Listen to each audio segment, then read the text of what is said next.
Welcome back to this next episode of everyone's favorite child brutalization. I'll be honest to the audience, I am sort of sick, so if you hear me sneezing and coughing, Nevi's probably going to edit out most of it, but I can't guarantee that my voices are going to be as impeccably true to the greatest extent that I can. I will I'll try only my leave best. it in if it's funny. I'm always funny. False. And also, False. How many points do I win? hey, so, what if I just, like, left and then the bot broke? Wouldn't that be funny? That would be kind of funny. Really mean. It'd be a little funny. You think you can status challenge me? I'm the DM today.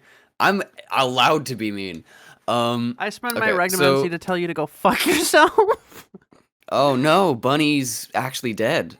So Nice. last time we came to the solitary island of Interim.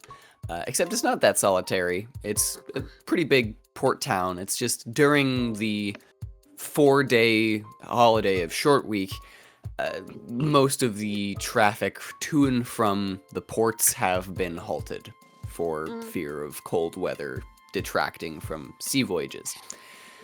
With the current prime crime family being a large series of orphans littered around the entire city, all split up into chapters, everyone's been waiting for... What the fuck was I even saying? There's a lot of orphans on this island. Slaps Island. You can fit so many goddamn orphans in this. This year, we've been waiting for our illustrious leader, 12 the Traveled, to reappear, because she always comes back and gives presents to everyone in the island. But this year, she's nowhere to be found. That said, we have some inklings as to where she might be, so these four definitely the best people that they could choose for this mission. So we got Pollo, who's a chicken guy. He screams a lot. We got fucking Reinadon, who's a half elf, and he's rich and sad. And he makes gadgets.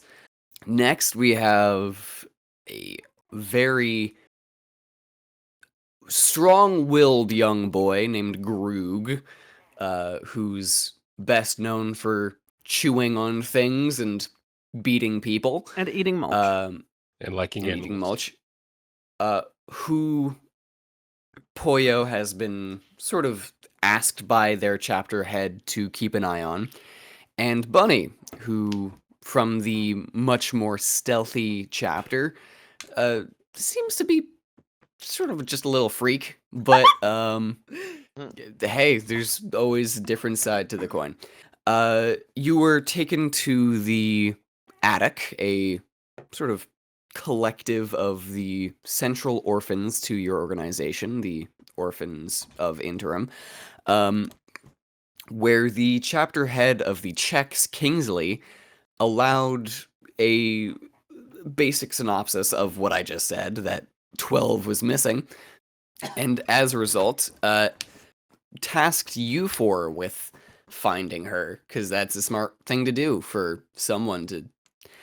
I don't know, I think the general consensus was just that all of you are pretty good at hitting things, and if you find them, you'll probably be able to dispatch whoever's able to capture someone like 12.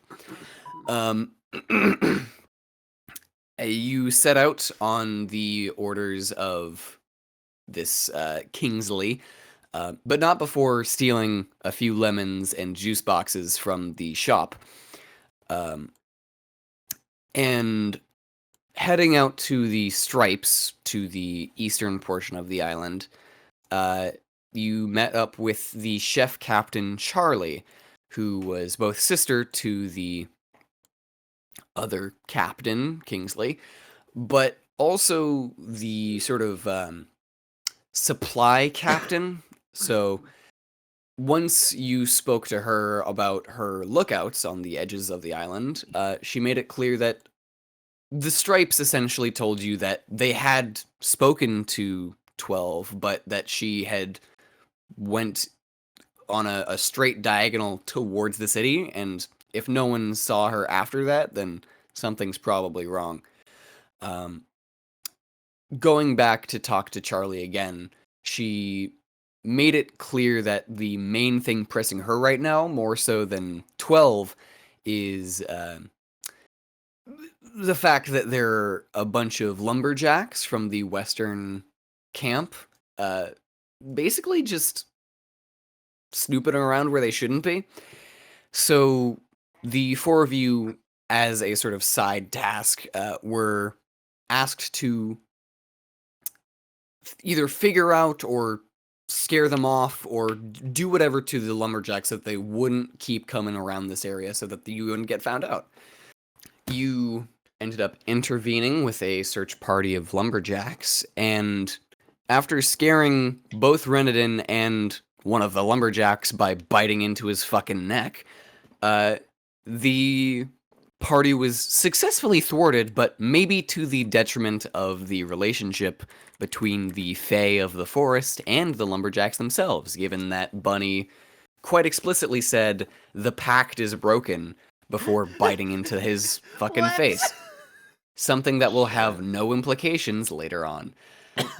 And now we come to the aftermath of such, after Bunny didn't learn her lesson, but her player did. And the four of you were given a sort of pretty rock in the shape of a maple leaf. Yeah, so since it was getting late, around 8-ish, you all chose to sleep in the Stripes camp for the night, and then hopefully by moving into the forest in the morning, you'll catch as much daylight as possible. Yeah. So, as that goes, is there anything I missed, or should we just get right into it? No, I do want to explain for other players, from a player perspective, Bunny doesn't fucking know shit about the pact. She's like 4, 5, maybe? She's really young, and the only thing she knows about Interimport is there is some kind of pact with some kind of spirit, and she figured, scare them away with a pact. That sounds scary. Spirits, right? That sounds scary. She's a child. She's not smart. I've explained myself. Can anyone roll me a history check above let's say 15?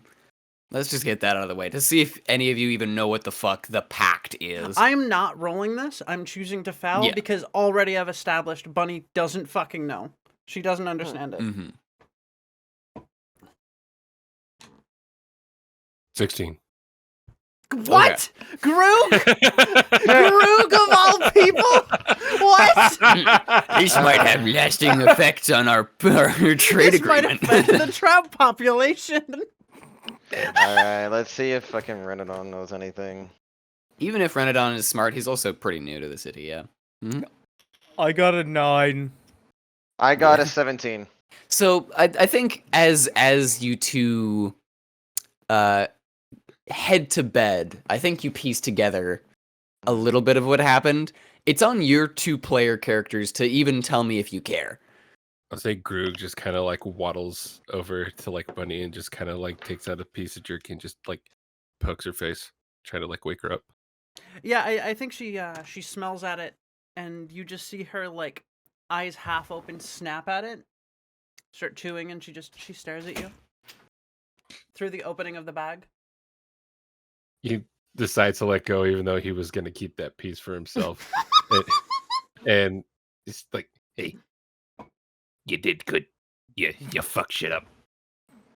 Proud of you. That she's just chewing. I say with the loud chewing, Poyo just kind of turns over and he's like, "Ugh, son of a bitch.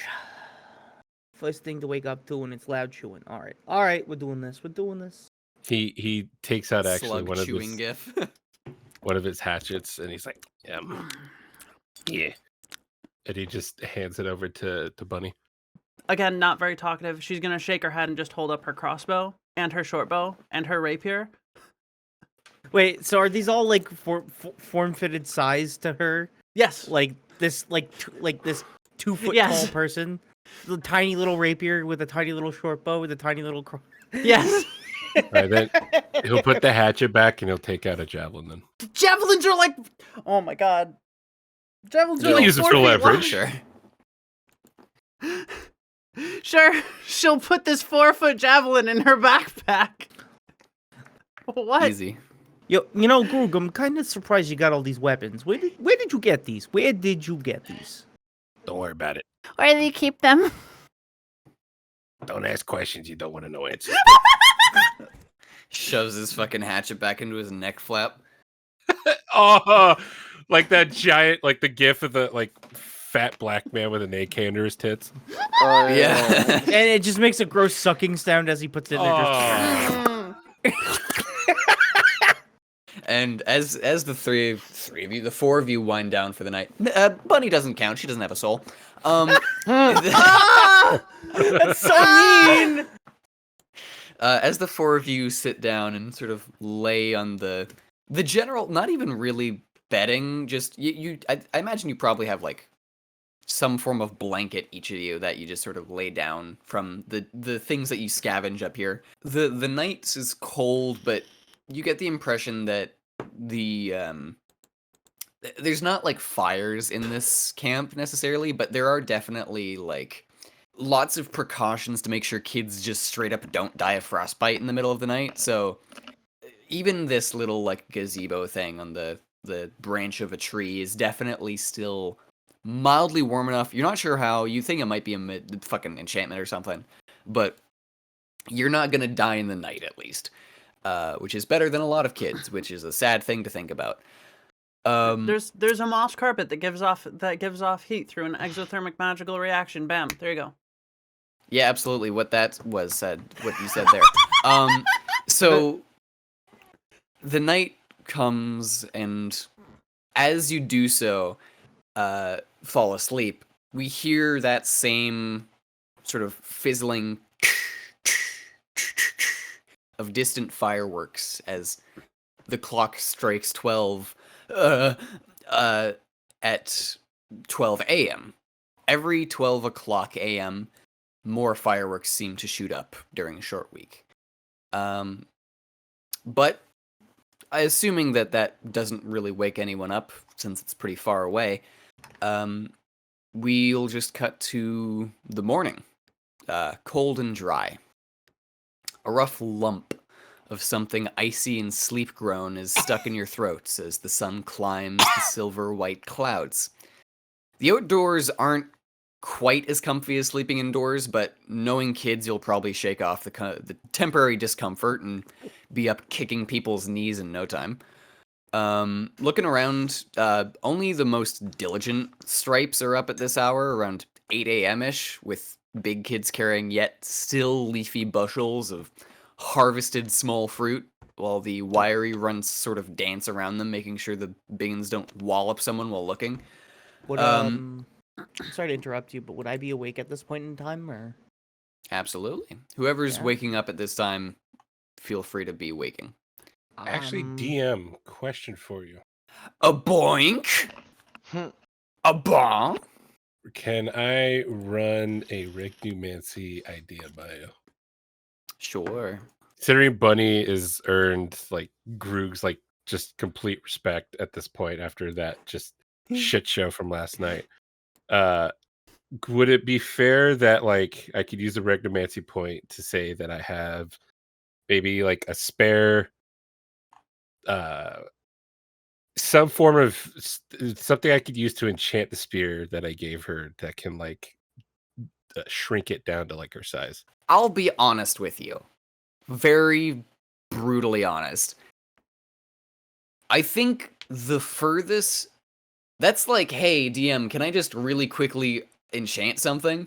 I think the furthest Groog... You know what? No, give me an Arcana check. Oh no. Sure. Fuck. 5. All right. It's a crisp 5. All right. So, I genuinely, with all my heart, wish I could tell you otherwise, but I'm pretty sure Groog just thinks that if he snaps it in half, it'll be smaller for her. Jeez. That would work. It would be the size of her body, 4 to 2 feet. Because fucking javelins are on average like 4 feet long. That's fine. I mean, I'm up for that. Just like right before he hands it to her, and then she just kind of looks at it and just how giant it is. He's like, okay, hold on. Over his knee and just Okay, so I will say, the javelins, now that they're much smaller, I'll say that they're still 1d6, but I don't think that they can be thrown with as much distance anymore. No, that's fair. So I think that's 10 feet range and then 30 feet disadvantage.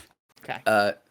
In the morning, you're sort of waking up still. The like morning dew is sort of falling off of what few grasses are down on the floor still. And with the frost slowly starting to creep up, you see Charlie actually climb up the ladder,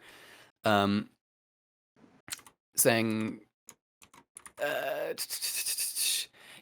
so she sort of creaks up the ladder into the treehouse office you're all resting in, and gives a loud enough up lids, the Thay take the kids, to snap you out of your morning stupor, before saying, morning snacks in 10, and then you've got your big mission. Stood? Yeah, sounds easy enough to me.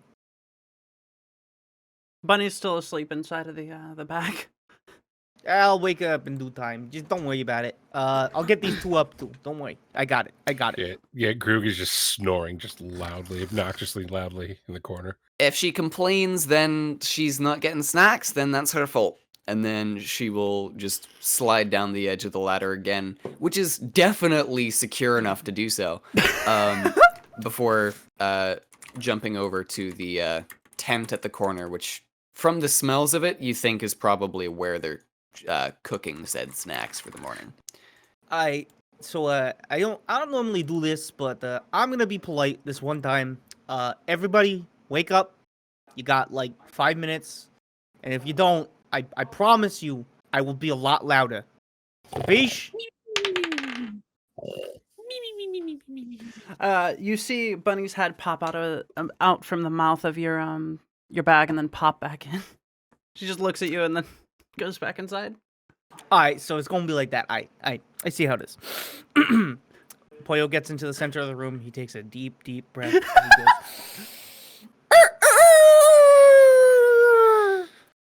Fuck! I mean, frick! I set him up. Dang it! What?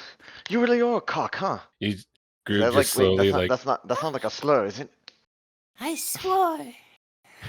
You know, you're lucky you're an endearing kid, or I'd suplex you off this balcony here. Ah, so it is a slur. I'm sorry. Bunny's staring at you, holding her ears through the opening.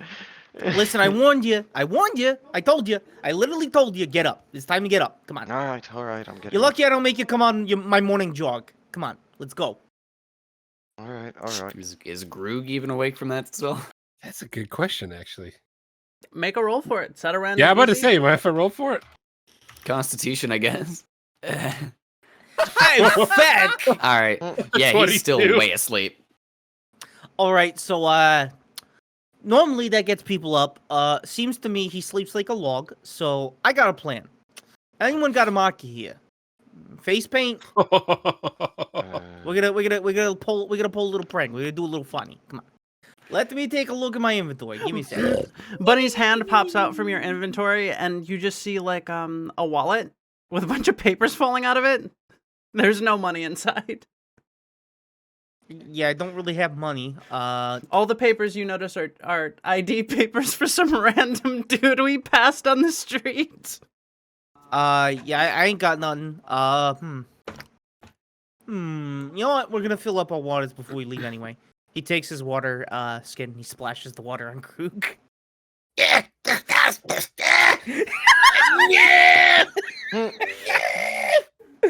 Good morning. They said to get up in 5 minutes, or else they're gonna take away our snacks. He And, just looks you dead in the eyes. He's like, "I will roast you over a fire." You know, I would like to see you try, because frankly, I don't think you could keep up. He just stands up. He grabs like a piece of jerky, just chews on it, and just slowly waddles over to the ladder. Snack time, everybody. Let's go. I wish I could make your character waddle. Groot momentarily forgets he's in the treehouse and Just walks off. yeah. Reinadon wants to seem kind of cool, so he wants to kind of like flip off the bed, flip off the top. Oh, absolutely! Make me a dexterity saving throw. He just felt like it. There's something about today. You know what? I'm gonna make this my day. Today is the day of the Reinadon. Here we go. Dexterity is at a +2, so that's a 15. 15. Okay. You get off of the sacks of flour that you're using for a bed, and sort of like you slip on the carpet for just a second, and you just catch yourself with your other foot on the rope before you go tumbling down like 15 feet. Yeah, you looked cool. Was anyone watching? Was anyone watching? No, I would say Groog was. He tries to imitate it. Off the side of it? Just cue, and he just tries to flip over it.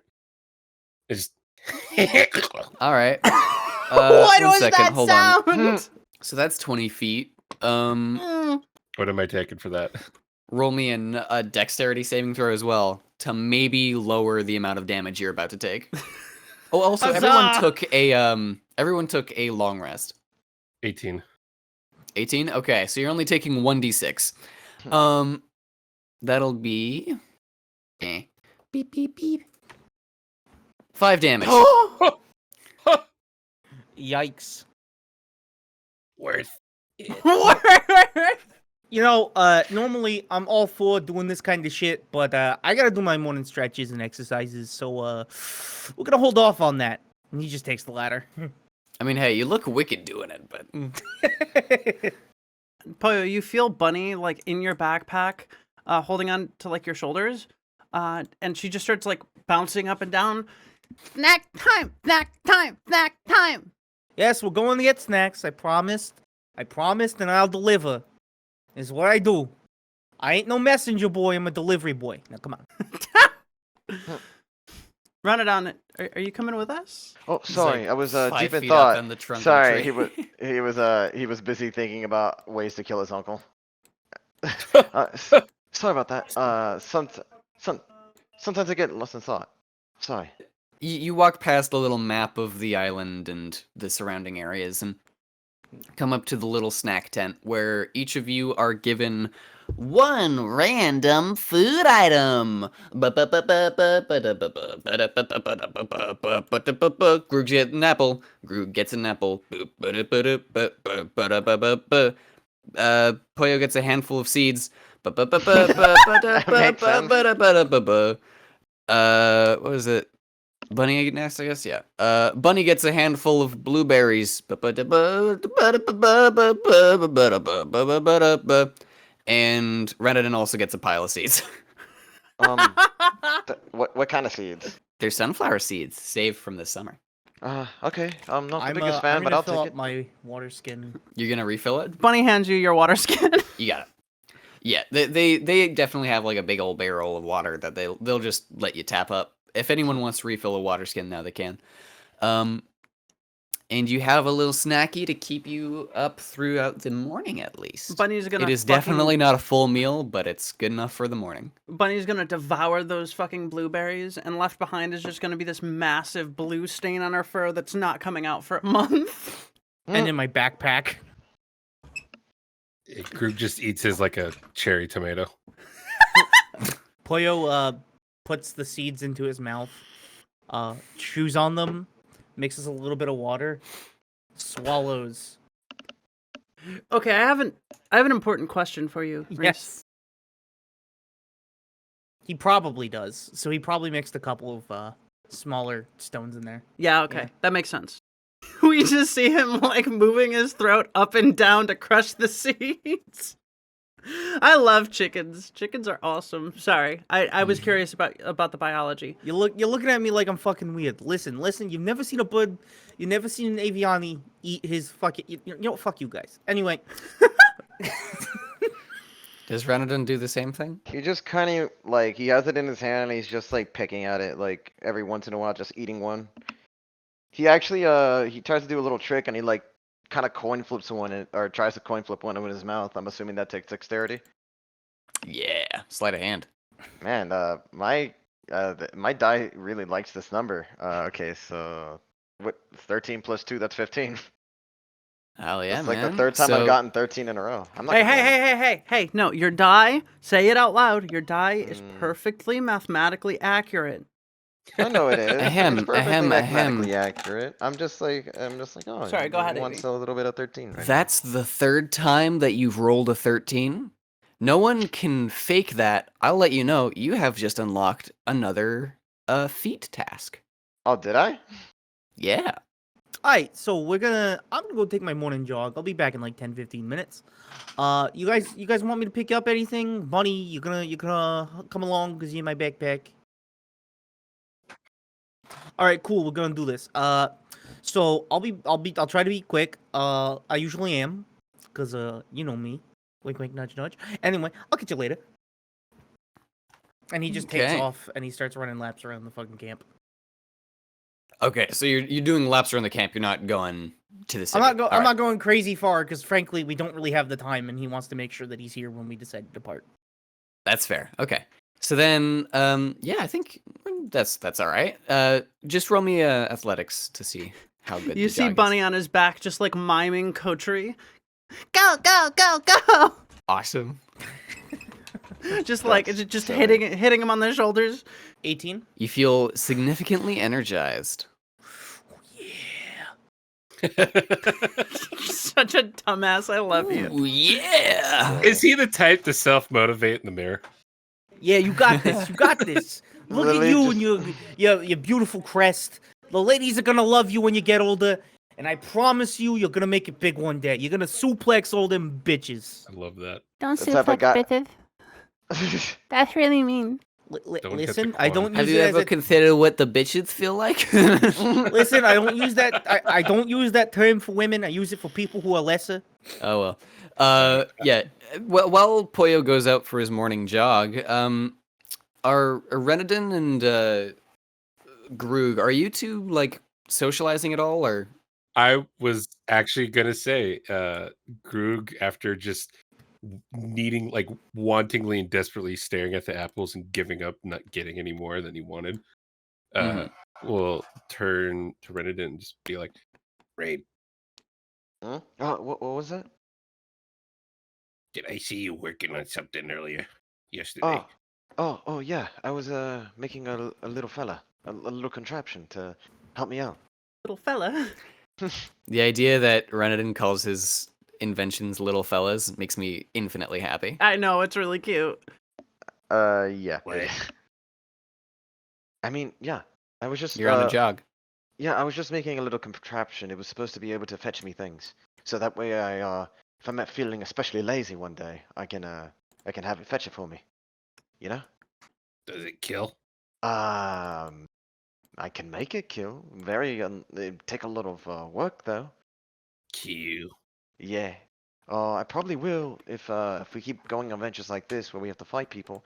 I probably can make a machine that can kill. It's gonna be very rudimentary. Not a lot of not gonna be super fancy like you see on those great exhibitions. Like man, it was crazy. Actually, I remember during the skirmish that the Fae had with some of the humans. The humans actually use some contraptions. They're kind of like auto frames, except like they don't have a soul. So they're just kind of machines. Like, yeah, just like a machine. Honestly, Yeah. I find it funny because I think Reinadon has more of a frame of reference as auto frames than Groog does. I think Groog only knows about like automatons in the like robot sense. I don't know if Groog. Do you think you would have grown around an area where there's even sentient robots? No, Groog would have basically grown up with like medieval technology, like water mills and very basic like manual labor powered contraptions. Because he's not from Underbunker. He's from the Wastelands, right? Yeah. Yeah. They don't have But a lot of auto frames in the Wastelands, and what few they did, I think, at this time, were basically Were slaves. Dog shit. Mhm. They were bad, and they were all the good ones were slaves. So Yeah.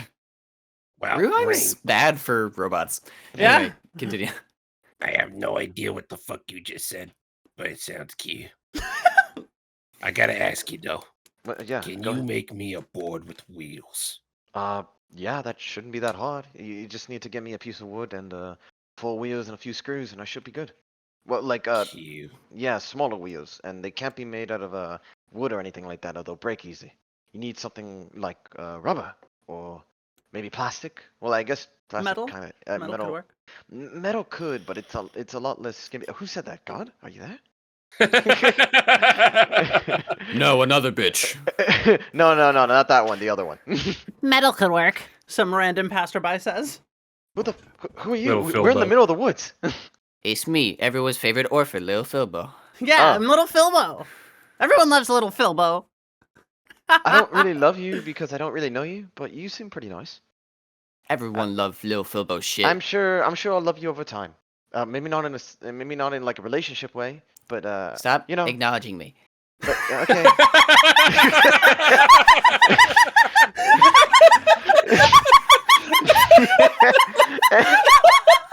That's fucking stupid.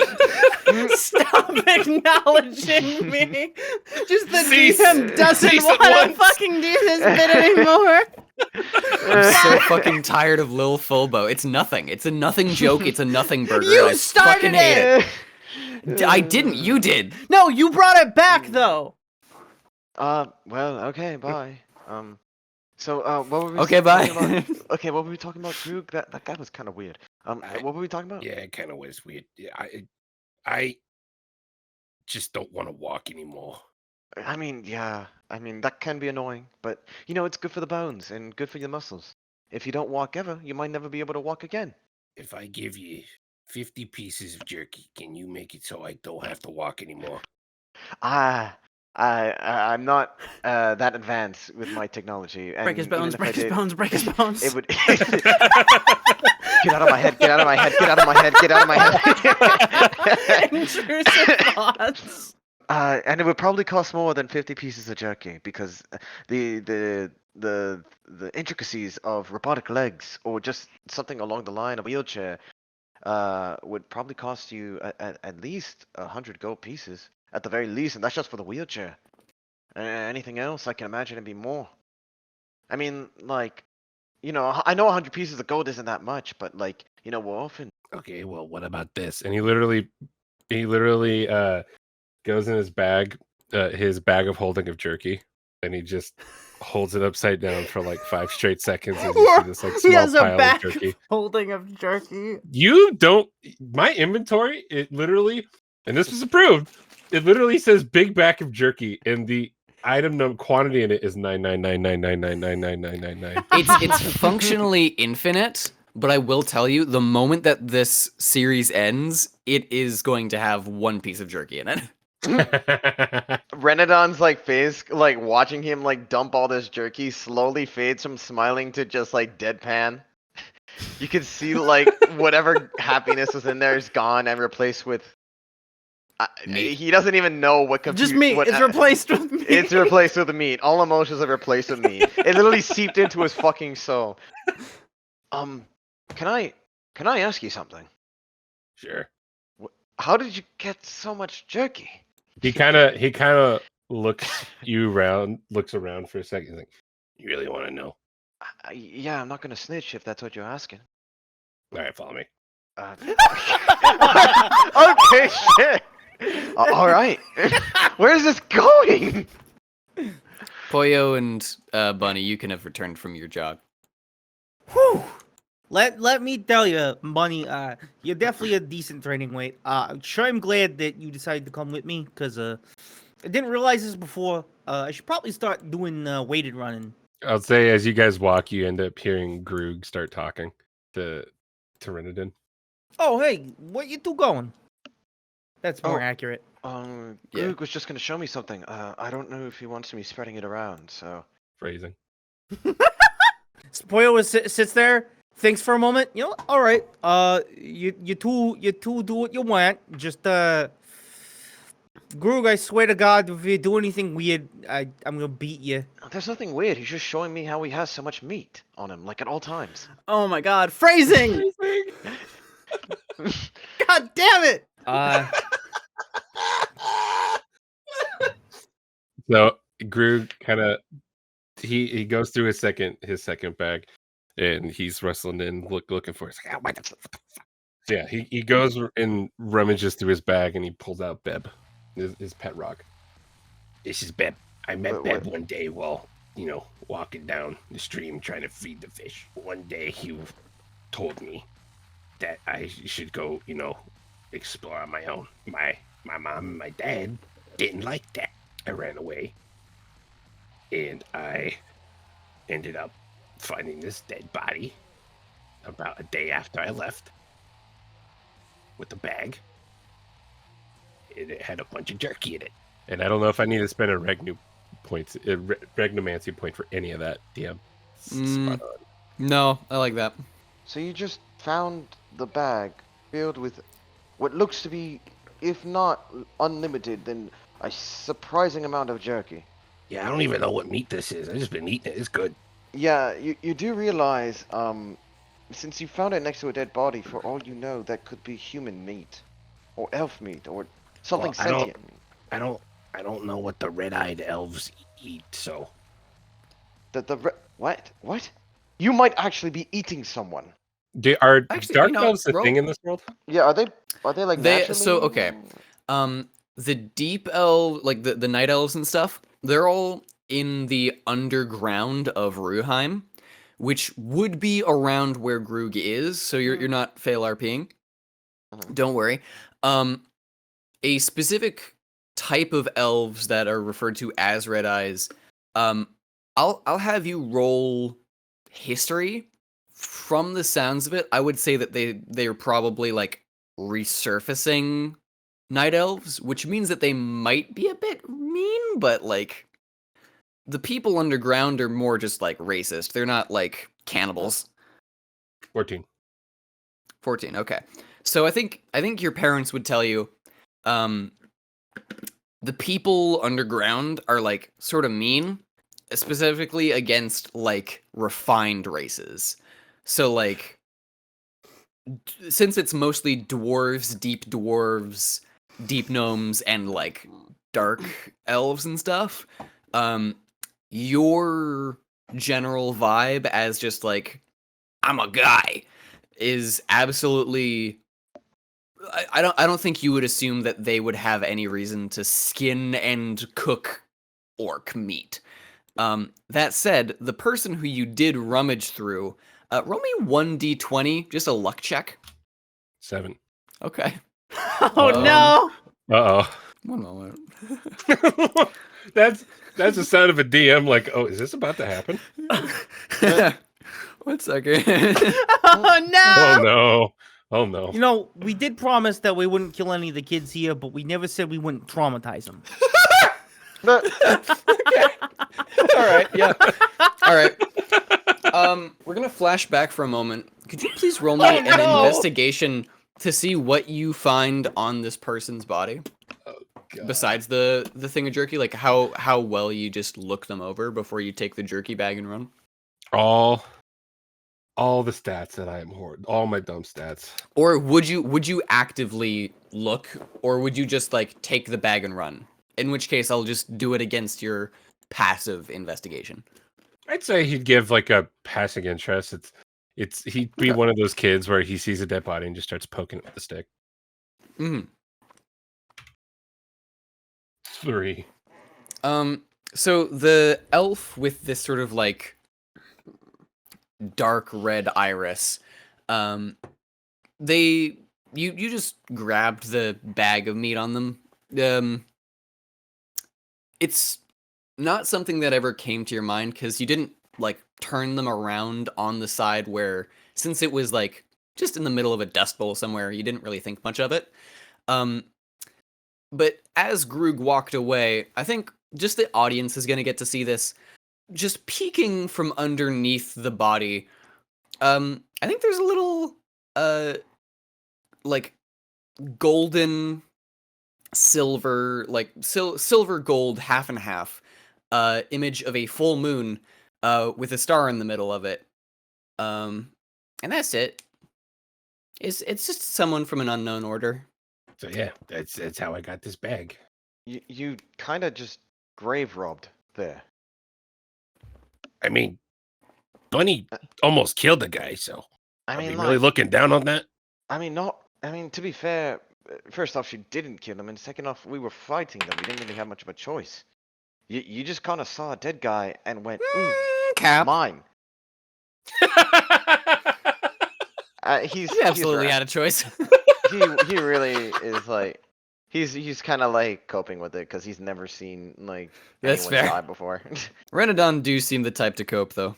I mean, like he was in a fucking rich neighborhood his whole life. Of course he's gonna fucking cope. He's never seen a dead Yeah. body. Oh, except You when he hear your saw it. uncle's voice. Cope, Steve.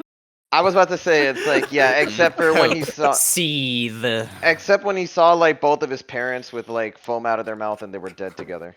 They were literally holding each other. It was really fucking sad. Fucking his parents dead in the middle of a fucking burning house. His uncle over top doing the fucking Fortnite L over the forehead dance. Well, don't worry, Rain. If that's too much for you, considering you're helping me with this board, I won't tell you how I got the hammer. You know what? Wait, what hammer? And he just walks off. I like Groot, but sometimes he concerns me. It concerns everyone. Like, has he killed someone? Yeah, probably. I don't like that answer. Listen, when you've been an orphan long enough, you know for a fact that you probably killed at least 1 or 2 people. Yeah, The streets are rough, man. You got to make it somehow. And I know that you didn't necessarily really initially start your life as an orphan, but a lot of kids here did, and a lot of kids here did some shit they're not really proud of. Yeah, I mean, wait. How long ago did my parents die? It was roughly a year ago. Okay. Now, quick question also. Do we know how they died, or is it just like a fire kind of thing, or like I don't think we ever discussed it. It's up to you. You did say you did say foaming, so probably poison. Yeah, no, he poisoned them 100%. Mm. But like what I'm thinking is maybe we can add on the fire to it. So it's like It was double insurance fraud. Yeah, but he also wanted to make sure that nobody knew it was a murder. So he burned it so the corpses would be burnt and nobody would do any form of autopsy or anything like that. But point here is that a lot of us had to do a lot of shit we're not necessarily proud of, but that's part of being an orphan, really. When you say things we're not proud of, I did an int save. I rolled an 8. Your perception is 12. You can feel probably an uncomfortable shuffling in your backpack. Don't try to criticize other orphans because of shit they had to do. Like, trust me, bud, we're not necessarily orphans because we're happy. I'll tell you that right now. We would much rather be living happy life. Now, come on. I'm quite aware. What is of the pile of jerky that Krug poured on the floor and we paid no attention to after? I mean, did Reinadon take any? No. Reinadon is too afraid. Okay, the bird from Tino, named Tino, has flown over and has started to peck at it. Cute. All right, come on. Let's go Reinadon. Let's. Your name's so fucking weird. I'm gonna come up with a nickname with you. I'm gonna call you Rain. Your name is Rain now. Come on. It was Donnie earlier. Oh, Donnie. All right, perfect. Come on, Donnie. Donnie or Ren, I don't. Either way's fine. Come on, Donnie. Let's go. Tino also starts pecking at the pile like a bird. Tino, you're a cool guy, but you're also fucking weird. He just leaves. I will say though, after this exchange between Groog and Reinadon, that Groog does now have some sort of respect now for Reinadon because he's helping him out. He You said you were gonna help make him a skateboarder. He didn't necessarily, but Groog hears what he wants to hear. So in his mind, he was like, "Yeah, cool, he's helping me." in the very like when you're a kid, you don't have like a thing that you're getting help with. You're just like, he's helping me. Yeah. Okay. So with that, are you gonna go out into the woods and It's Bunny woods, Tim. Bunny points where she assumes north is on your back, like you're some great steed. Up. That's adorable. Well, north is that way, so let's She was pointing in the wrong direction. She changes the point. Up. so let's head up there. Who has the leaf? And she holds it up in front of your face and then pockets it again. All right, True. so we got the rack, we got the people. Is everybody ready for this? Cause I'll be honest, I've never dealt with Yeah, let's go. Oh, whoopee. Okay, so we'll go back to here. As the day moves out and you move to the forest, very quickly, we will move the ticker from the morning to the late morning. And over here, as you move north, We see a sign and we all flip it off. Foresters beware, as is detailed in a truce pact signed by both the Druid dignitary and the city of Interim in agreement with local nature spirits. Anyone who is found trespassing within protected territories of the Northern Woods may be met with legal action. Please stick to the path. Fuck you, Druid dignitaries. we have bolt cutters. We have bolt cutters. That's good. It's an Alan Wake reference. Making your way into the forest, you feel the ground harder and colder. The winter days in the new year are really starting to clutch onto what little moisture is left on the loam in your feet, which in return leaves very little foliage or leaves and trees this time of year. The chill doesn't bite your skin, but it does nip at your fingers a little bit, leaving you on your toes untoward forest creature approach. Eventually, okay, here. The shrubbery and branch cover in these woods is excellent. One of the reasons the Stripes chose it for their hideout. However, as you pass into yet wilder groves, you do find yourself somewhat appreciative of how little you have to travel off the beaten path. Sticks and stripped bushes are scratching at your looser accessories, and scrapes and bruises are getting to you after having to push through the sheer density of these woods. This place hasn't seen footfall in a good few months, maybe even a year. Eventually, the path you're in front of is nigh on completely blocked by branches and woods. To keep going north the way that you are, you may need to cut through some of the thicket or find a way elsewhere. We turn to you four again. What are you doing to get further? Hey Don, you got any shears? No. You don't want to cut through the thicket. No. You want us to go around the thicket. She nods, and she points at the Sprite Stone.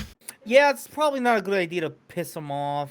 I will say, it's not like there's a lot of trees really dense to the point where it's going to be an active effort to shove yourself through. Like, I don't know if you would even be able to cut through it necessarily. Oh, then Bunny will just hop down and try to wiggle herself through because... Absolutely. Okay. So then, in that case, give me just a very quick athletics check. Not to like be able to do it, just to tell me how well it's done. What about acrobatics, right? Slipping through rather than pushing through? I guess, yeah, that's true. Rolled the first nat 1. So I think you try and slip in. You make your way about halfway into these greens, and then you feel your hand sort of wedge between the groove of two larger trees, and then your foot falls into another one. They're definitely gonna get you out now. Yeah, 'Cause you so are the a worst little part bit about this stuck. nat 1 is that it consumed my +3 on a next roll I got. And I still failed because it's a nat 1. Oh, damn it. Yeah. Help. Help. Groog, you got strong hands. You think you could maybe pull her out without like You barely see the tail end of her like cloak peeking out from about 4 or 5 feet deep into the actual like thicket that she slipped into. All right, he's gonna grab a foot and just pull. Actually, I have a question before That is a you, bad idea. Before you start doing that, I have a question. What specifically is her hand stuck in? Like the crook between a branch and like the actual tree that it's got. Like above it, there's another branch that fell on top of your wrist, essentially making like a wood handcuff. She like as she feels you like hold on to her foot, she starts freaking out. No, no, no, no. Lift the branch. The branch. Lift the branch. Let's go. And Oh, all right. Okay. Shit. She's like pointing at a branch that you probably can't see through the thick through the thick Yeah, foliage. it's all and like shit. literally on the other I'm- side of the I'm just gonna thick, like, insert tree my wall. like hands and just kind of let her guide it real quick. You got a 10-foot arm, brother? you see Groog kind of like his face just like it's jarringly, unnaturally just soften, as if like he's actually genuinely like worried about someone. And you see him kind of just like rub his hands together and get in like a dead squatter's position, and go and grabs the branch and just tries to deadlift it. You're gonna try. Okay, so to be incredibly clear, you're going to grab the tree that's in front of where Bunny is like behind, and then move that out of the way with just pure strength. I think we were talking about the branch that was holding my Yeah. arm down. Yeah. That's like further into the thicket than they are. That's also an option. I'm letting you know now. Like it's gonna be hard, but it's not gonna be impossible. I have a club. We could put it under and try to lift it by putting weight on it. Leverage, yeah, that's good. Like a lever, yeah. alright. That works. That's probably long enough to make it through with your arm length as well. Yeah. All right, I'll take it out and then I'll try to put it as close to her hand as I possibly can without like touching her, and and make sure it's nice and sturdy and ready to ply open. Yeah. I'll let that happen. Yeah. So give me a just straight strength check to, with your arm like fully extended, still be able to lever it up. Not 14. bad. Above average. 14. All right. Yeah. I think Bunny, yeah, your hand's free now. I think you can access whatever inventory you'd like. Okay, yeah. Am I still stuck? Is there anything else holding me down?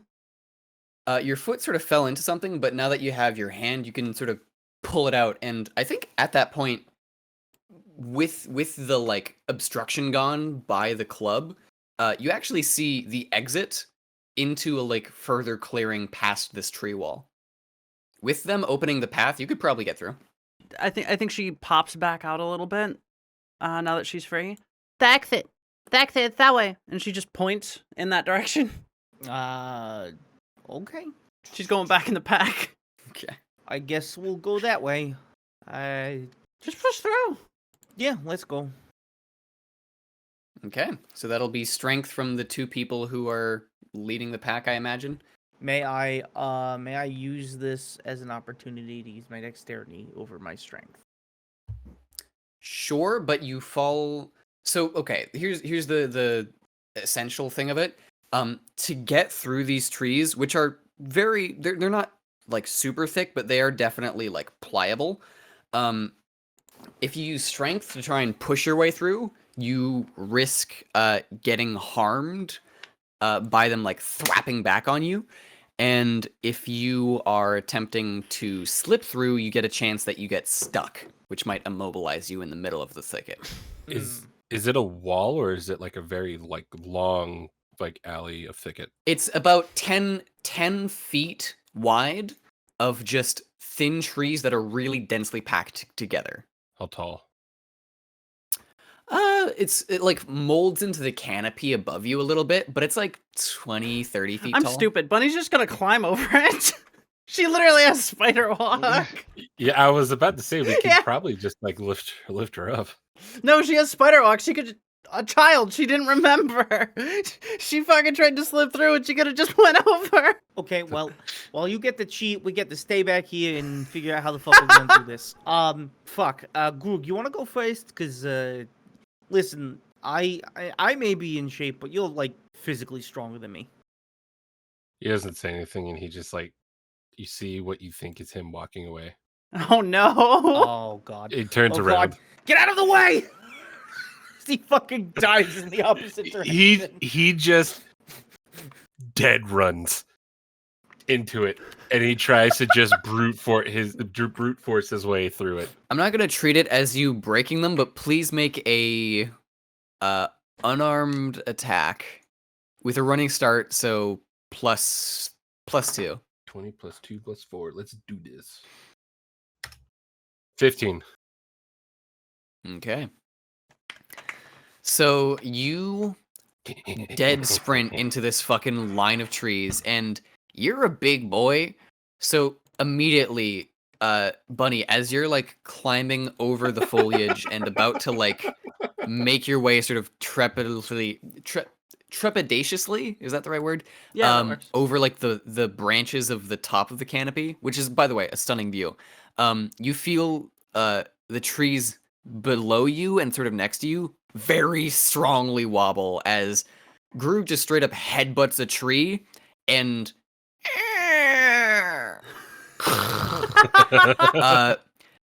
it's a thin path. It's like maybe 2 or 3 feet wide, but that's more than enough to shimmy along as you've just cut an entrance into this little thing. With your fucking forehead. Shit, I wasn't expecting you to just knock the whole tree down, if I'm being honest. I win. Yeah, you fucking win. You showed that tree who's fucking boss. I give him a pat on the back. Now that I'm thinking about it, DM, do I take any hit points for that? Well, I'm so glad you asked. Please roll me your unarmed attack, which I'll say is 1d4 for this. Yes. Okay, that's not a 4, so you don't take any recoil damage. No. Yes, thanks for the 1. Random algorithm. All right, you guys have a open path, and Bunny, you as well see that there's a little like thin line in the canopy. She's next already to you at that the you can top, just- so she's just fucking climbing down on the other side. Okay. Groog is like you- just he's given up. Like, You're good. he's hurting, and he's just laying flat, just like I'm gonna rest here for a minute. You hey Donnie, did you make that do you make that thing that Groog asked you for? Not yet. I mean, I can do it now if you want. Yeah, he's gonna need a That would minute. take a long time. I mean, do we have all the supplies? Does anybody Probably have the not. supplies? Shit. You wanna help me carry him? Good fucking luck. No, that's not why I'm laughing. I sincerely doubt I'll be able to, but I'll try. We did already Alright. establish that you can carry Groog. Yeah, Yeah. you pulled me away in the beginning. All right, buddy. Let's go. Come on. And I just go over. And I like squat and put him over my shoulder. Bunny hops up onto Reinadon's shoulder. Oh, hello there. Just say one, and I'll let you down, bud. So you're walking into the thicket with Groog behind you? Yeah. I have him on my shoulder, so I'm pulling him along with me. You manage to pull him through that like sort of thin wedged entrance. And as the 4 of you set foot into this sort of thicket area, one moment. Let me control C. As you walk through, you actually see that the way that you came in, the tree that Groog headbutt and pulled down over the rest of them, actually and reforms back in place, Ooh. closing the way behind you. Fucking druids. Inside the small dell, you see the same deep thicket all around you as you just moved through. Sort of a deep woven wall of those same barren, thin trees. Sort of like a wicker basket. Along the edge of this clearing as well, you see lots of little small, like white flowers blooming pretty beautifully, honestly. And in this thicket clearing, It feels almost a little bit warmer than the other portions of the forest you just walked through. One notably large tree is making up a majority of the canopy above, which is so thick and dense in that same woven manner that it's almost like you don't even need leaves to obstruct the majority of the sun, even though there's not much sun outside during the wintertime anyway. And under its shade, you see a set of 3 large stones with what might be writing on the face of them, and carved bowls at each feet. You Bunny's think we're gonna here? dash off to read them. Okay, she's gonna go read. Okay. Yeah, let's go after her. Okay. So on each, you see writing that you don't recognize. It's in a language that you don't know. It looks sort of symbolic and rune-like, but also very circular and almost like a spiral into itself, like a big dance.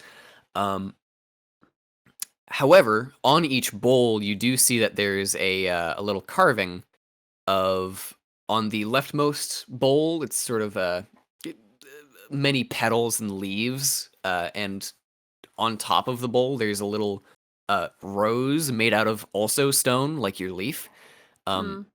Additionally, next to a stone-made sword, you see a bowl that has a little carving of a knight, and then on this, what you hope is bone, is a few little wolves on a little dog bowl. Are you the only one who's reading it, or is everyone trying to take a look at them? I mean, if we're over there, we're probably gonna at least give it a Yeah. read too. I doubt anyone who's up there in front of it is like, "Oh, I'm gonna read this aloud for the whole crew." I think specifically then Reinadon, you know Elvish. Oh, I know Elvish too, though. Okay, so then yeah, sorry.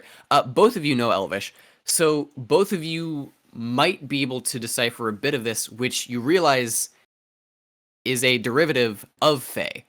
Elvish is. Mm. So, if you want to read them, that'll just be a DC 10 history check Okay.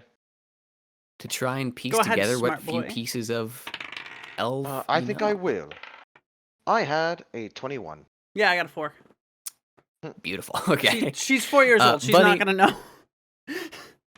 You know Elvish, but this is weird Elvish and it's stupid.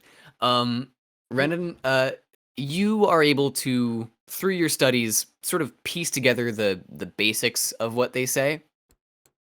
So what I'm going to say here is sort of what you paraphrase from what it says. In fact, no, you know what I'm going to do? So I have a proper, like, D&D puzzle poem here. I'm going to run it into another language and then run it back through Google Translator. Oh my That's god. pretty good. Oh, That's good. Okay. Hold on. My Elvish isn't the best, but it should be able to read enough. It's Um, weird. It's weird, Elvis, anyway. Yeah, it kind of is. It really is. I barely understand it. One day in the forest, the ghost of a botanist found a golden leaf in the shade of a large tree. He glittered and shone, yet his hand only grasped the ethereal plane when he tried to take it. After seeing the botanist pass in front of him, a tree keeper caught up to be delighted by the gold leaf. Yet, seeing the leaf, the knight feared that if he put down his sword and took it, he would never take it back. Okay. Finally, a wolf returning from a hunt jumped into the thicket and saw its gold price in between. She had wished for her own lair, a shiny coat. But if she took the leaf from her mouth, she would have to give up her hunt, and she could still starve. Who finally took the leaf? I like Huh. this. That's really good. Okay, so from a translation perspective, the second one I don't think was actually a tree keeper. I think it was actually the knight, and it's just a fucked up translation from the Elvish, as it were. Fey to Elvish to common. Yeah, exactly. Hey, can I ask a question? Yeah, is the stone leaf just like straight up like a stone, or is it shiny? Like, what's going on with that? It's straight up a stone, but also uh the little rose here, the sword here, and the bone here are also made out of stone. So you get the impression that they might be like a set. Yeah, I think Bunny's gonna if nobody has any objections, she's going to attempt to place it in the middle of all Oh, three. between them? Okay? Yeah. Yeah, no, go for it. That would have been my answer. Okay. As you do so, the ground underneath sort of opens and almost swallows the leaf, and in the dirt, sort of almost written like with a fingertip, in that same circular chant, you would see in that same like fey as well. You do translate it back to Elvish, then back to Common. Reinadon, just reading it The live. answer is that it was always the forests, Yeah, we kind of got it right. and Sort of. this little pretty flower stone is gone. Like the leaf stone that you got is now under the ground. However, to the north, the wicker wall parts and opens much further. The further into this like wall was much deeper than the way Thicker, in, yeah. and allows for a path forward. Bunny jumps back on your shoulders, Donnie. Take it. That's our invitation to get in. Yep, there we go. Everyone ready to do this? Yeah, I should be. Groog, you ready to walk yet, or do you want me to carry you a little bit more? Carry me. All right, buddy. I'll do it just for you. Carry me like one of your French girls. I imagine, like legitimately, he's holding him bridal style, and like both of them, fucking Poyo is just like, yeah, okay, whatever, and and Krug's just like, yeah, this is fun. I like this. This is fun. Yeah, That's why I was laughing. You shouldn't have picked It's me up. great. Carry me. Once you start, you can't stop. I honestly think Bunny, like canonically, did not understand a word of the riddle. She just, like, in her head, a leaf belongs on the ground, so she just put it on the ground. Straight up. Like, that's just, like, she grew up in the fucking, like, a backwoods middle of nowhere. Like, that's just, well, what little she did grow up. Like, that's how leaves work. They're not meant to be anywhere else. So you guys actually saw, we solved it through the sheer whims of a 4-year-old girl. So I think right after the thing gets swallowed and the thicket opens up, you hear Groog, quote unquote, I'm going to roll a deception roll with my mimicry, say Ew. 15. Hold on. Fuck. Never mind. Groog, you just hear yourself somewhere saying, Ew. And you hear Groog just go, yeah, what he said. Yeah. Yeah, that was productive. Walking through the opening in the thick brush with the wiry, barren timber almost shuffling and dancing to the side, making way for expansive sights again, you see rolling hills with crunchy leaves underfoot, able to see at least 100 feet in each direction through the foliage, unlike anywhere else in the forest. It's honestly gorgeous. And ascending through the path, you reach what could only presume to be a gateway. Gateway. The forest is parted in a ceremonious arch, the canopy near chiseled perfection, and 3 long stone lines reaching far, far, far along the woods. Both a boundary and an open-armed invitation of sorts. More and more falling magnolia petals seem to lazily drift down from a gray to bright blue sky. And through the threshold to the Weald, the winter is warm and bright in this place, almost washing over you with delight, but leaving an unease at the back of your heels. So I don't normally say this, but I think it needs to be said. Whenever I make it pro, I want this to be my wrestling entrance. You're gonna take the entire crowd to this portion of the woods and then take them all the way back to the fighting arena? No, he's gonna specifically learn illusion magic just to make this his entrance. No, I'm gonna have I the see. illusionists make this happen. I don't have to I learn see. illusion magic. They're gonna learn it. I gotta tell them just to look into my mind's eye, you know? Fucking easy as pie. Feel free to walk towards the place you're going. Wait, Wait. suspicious. She like swallows a bit, Siege.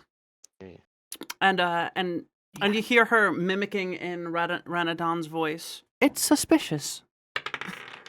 19 plus 5. Oh my god. She's just talking in other people's voices because she has trouble talking in her own. The fuck are you, a parrot? She becomes why- toothless every Says- time that she tries says to the do bird. a fucking voice. Poyo, you see her open her mouth and the same exact thing comes out. The fuck are you, a parrot? Eh, touche. That's pretty good. Like no fucking like movement. It's just like it's like a speaker. Yeah. All right, y'all ready? There are rocks in the way. Just gonna step over them. It's easy as pie. You die! No, it's fine. it's just rocks. Rocks have already fallen. They seem like intentionally placed, but Intentionally placed. Is it like a decoration? Reinadon. You hear your own voice calling after you. Cut that out. Cut that out. No, cut that Maybe out. stop spacing out. Point Dexter. Come on. I'm sorry. This time it was an acid bath that I was thinking. I'm sorry. What? DM. While we're walking through here, can I do a, I guess, investigation? what did you want to do? Just scan the area as I'm being carried. With an 11, I'll say it's pretty noticeable how drastically the forest is changing from dead wood and sort of not even dead wood, just like winter wood to like warmer and warmer. Like as you're walking through each like ring of stones, it gets progressively more and more spring-like and like almost like sunny overhead. You definitely feel like you're going somewhere that may not be the same place as where you just were. And I mean that in the most metaphorical and the least literal way that it can come up. Can I do an Arcana check? Sure. Just to see if there's any fuckery about. 17. I will let you know there's absolutely fuckery about.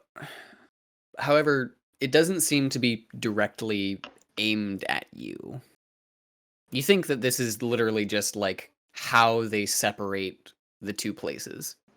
Like, you think the magic here is genuinely just you're in the material plane, and then you walk through a stone and you've passed through a threshold, and by you passing over a threshold, you are allowing the universe to change something by the action of you moving over a threshold. Heard some rumors. Heard that shit don't work the right way here. Don't think about it. Don't think about it. Don't think about it. Would I know that this would be Fey magic at all? I don't think you need to even guess. I think you know that there's definitely Fey in the forest, and this is a place of eternal spring, which is the spirits of this island are colloquially known for fall and spring, respectively. And this is crazy spring coded. Okay. Groog just, if anyone even sees it, he's just lowering his brow even more, making a very grouchy face. It just lets everyone continue. Reinadon and I think everyone in the party, but mostly Reinadon. There's these glowy, bright blue-green mushrooms sort of sprouting up as you cross the final threshold. And from the looks of them, Reinadon, you think that they could definitely be used as some sort of alchemical reagent. I can definitely see that this is These can be used for. Can I kind roll of... to identify as a child, as a baby girl Sure that might thing. know because of things? Absolutely. What's that? Nature or survival? Nature, if you want to know more about the mushroom. Survival, if you want to just understand if it's edible or what properties it might have Okay, survival. from observation. 13.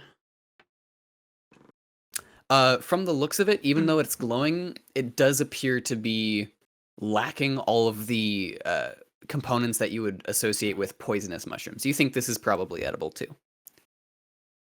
Bunny's absolutely gonna take a little nibble. Take a little nibble. I She I just- wouldn't recommend that. She just does it. Nope, she already committed to it. She does it. Fuck. You take a little nibble, and it tastes sort of weird, but it's also got an interesting sort of like spongy texture. You have to sort of rip off a piece, like an especially chewy bread, and it tastes all right. It tastes like a pretty good mushroom. How big is this mushroom? This one right here. The one that she's chewing on, yeah. This one. It's pretty big, honestly. It's about your size. I'm not gonna lie, she's fucking hungry. She's gonna eat her fill. Okay. The rest of you three see Bunny seems to have this like slight glow emanating from her at this point Yeah. as she eats Yeah, it. that's what I thought. Oh. She just Bunny. smiles. It tastes good. Yeah, but I- now you can't sneak. You literally a giant glow stick. Yeah, Also, yo. that thing's as big as you. You just ate a thing as big as you. She How's ate it her, even weigh? no, she ate her fill, not the whole thing. Oh, Until that, she's that full. still would have been really funny if she ate It the whole would have thing. been really funny That and would've been cartoony. fucking funny. I mean, honestly, from your racial feats, it might be actually, you're the right. Yeah, entire she- thing. Yeah, no, she eats the whole ass thing. I'm like um, imagining it's like a cartoon where like she shoves the whole thing in one bite and it just like on the way down like her throat, it's like a visible like bulge of a fucking mushroom goes down. She looks down at her fur, which is now like glowing. I assume like a light green or something. And you hear Groog's voice come out of her mouth. Cute. She pats her tummy and she's done. She just needed some food. She hops in your backpack Alright. and she's now twice her own weight. Anyone else going for yummy, or are you going up? I'm not gonna eat no mushroom. Not yet. Reinadon can still pick some for alchemical components if he wants to. Yeah, these I- actually could be useful for something. I could use them later. Mm. So just bag of mushrooms. Is that what I add to my inventory? You can add one mushrooms? large glow shroom. Groog, is everything all right? You usually jump at the chance to eat anything. Face I it. don't mean that as an insult. I literally have 2 things I'm carrying right now. I don't like Faye. Oh, is it like a racist thing?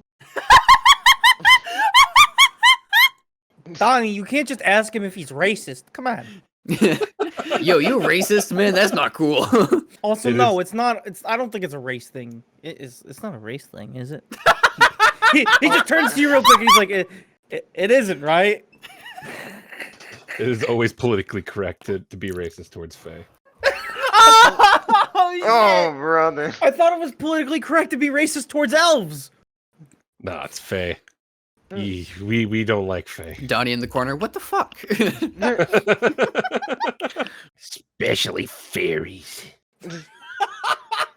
You make me mad. I think deep down Groog is just afraid of Faye.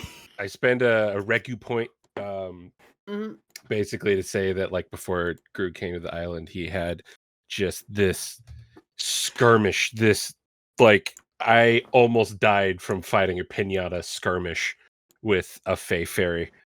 And he Dude, just Faye don't has fuck around. this learned hatred for the Fae. Especially fairies. Did you see? He fucking does Groog like have a visual like disgusting look on his face? Like he's like, ugh. Yeah, he is just sitting here, he's reliving that fight and just working himself up. Do you Fucking gunshots in the back of his brain. keep it cool for like 5 I minutes? think I'm also going to spend a Regnomancy. But I'd like to spend a Regnomancy to say that before she became an orphan, her father told her many stories of Fae, stories of warning.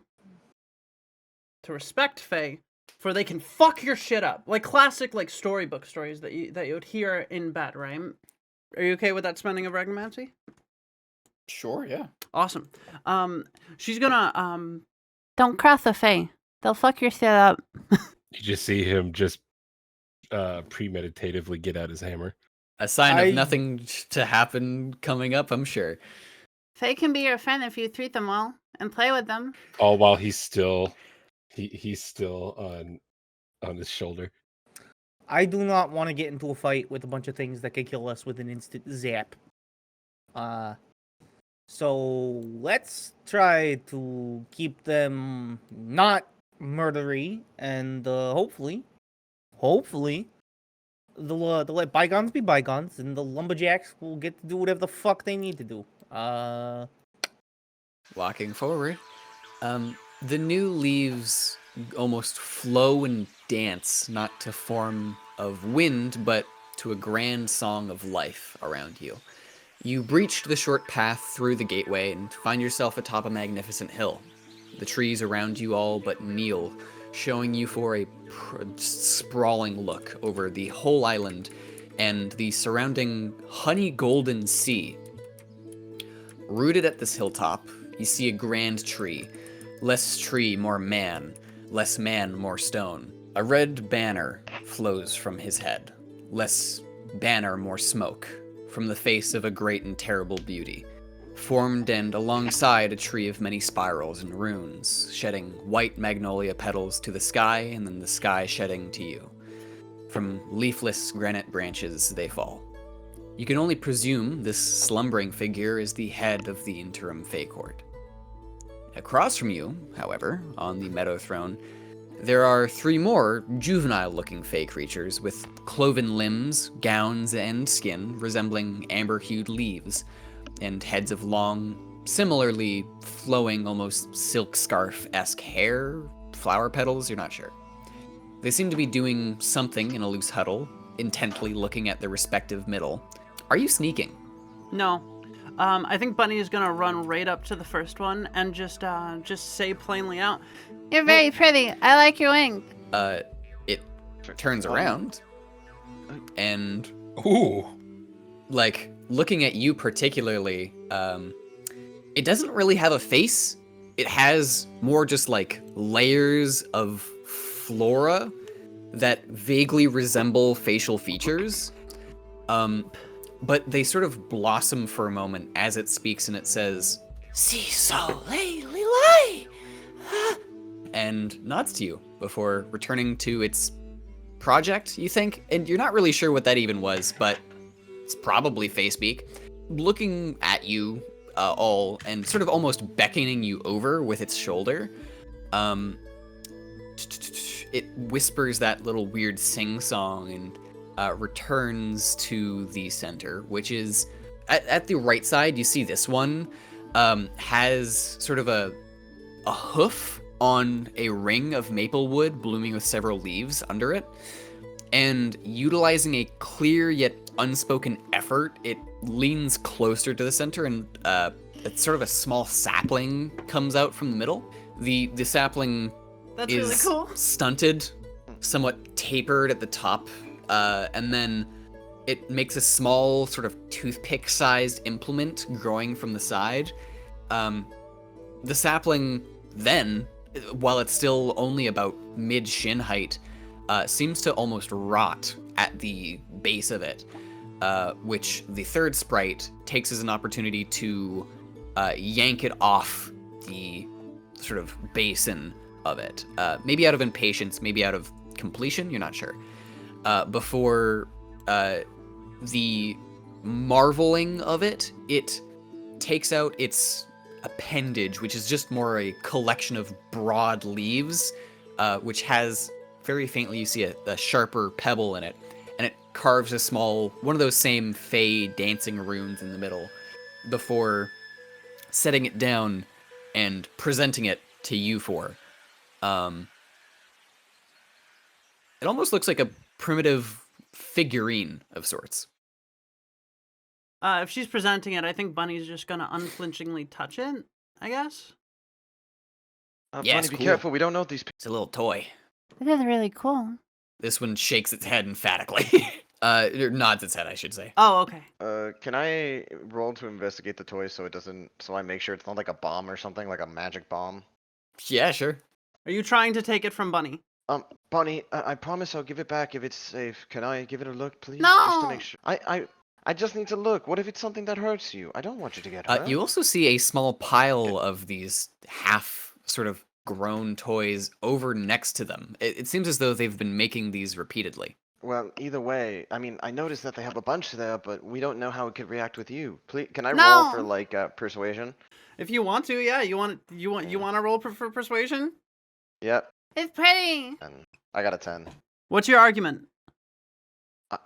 Look, if it's perfectly safe, I promise I'll give it right back. I'm just gonna check it out a little bit, and then once I'm done looking at it, if it's safe, I'll give it right back.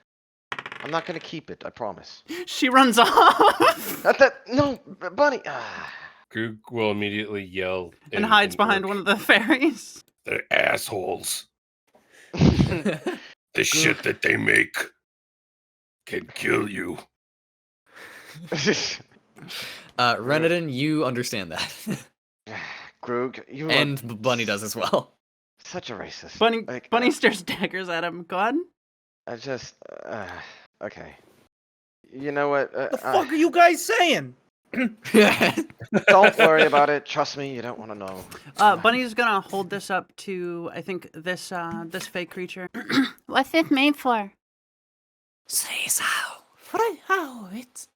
And it will sort of flit over, almost dancing on the air, and with its same, it looks less like an arm and more like a bouquet of leaves and like a kimono robe almost. Mm-hmm. It displays sat atop this rock nearby. There looks to be not Fey made, but like mortal kind made. A toy, like a straight up person toy. It's this like wooden carving of a blue knight with a sword and a flag, depicting sort of a horse. Its legs are like bow-legged, almost as if it's supposed to be riding something.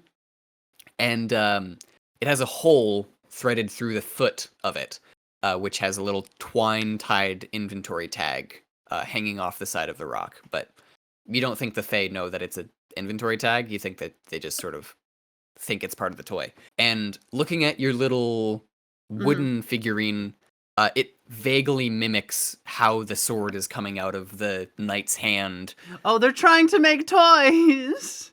You do note as well, this toy knight is really well crafted. It's like honestly beautiful. It's a really cool toy. You can roll insight on the Fae if you want I'm to gonna roll understand insight. what it's trying to. With I, like the eyes give of a hell a action? child of innocence, I want to roll insight because this is I really like this interaction. And Reinadon, Yeah, it's you pretty wanted to adorable. help with this? Yeah, I also want to, what's it called? Roll insight I do. on the yeah. Feyam. Yeah, Absolutely. definitely. Well, by inspecting, say, another one of these, I'll let you just roll at advantage, Bunny. Oh, okay, cool. Yeah, that's a 16 minus 1, so 15. Okay. Pretty quickly, I think since both you and these sprites, even though they're like eternal fey creatures, you get the impression that they're also sort of juvenile. They seem to just really appreciate the craftsmanship of this toy, given how much like what's the word, like honor it's providing to the thing. It's not even touching this knight toy, to the point where they just want to have more. So each little toy knight in the pile seems to be closer to a similar shape of this knight. First of they just look like weird sticks that you'd find on the beach side, like driftwood. Next, they start to have a more humanoid shape. Then they have a little sword. Then they start putting a little carving on it, which you roughly translate to like say like horse. Very and then there's cute. also a little separate pile which looks like they're trying to figure out how to make a leaf and another stick look like a flag. They're trying to play 40k. They're trying to make miniatures, literally.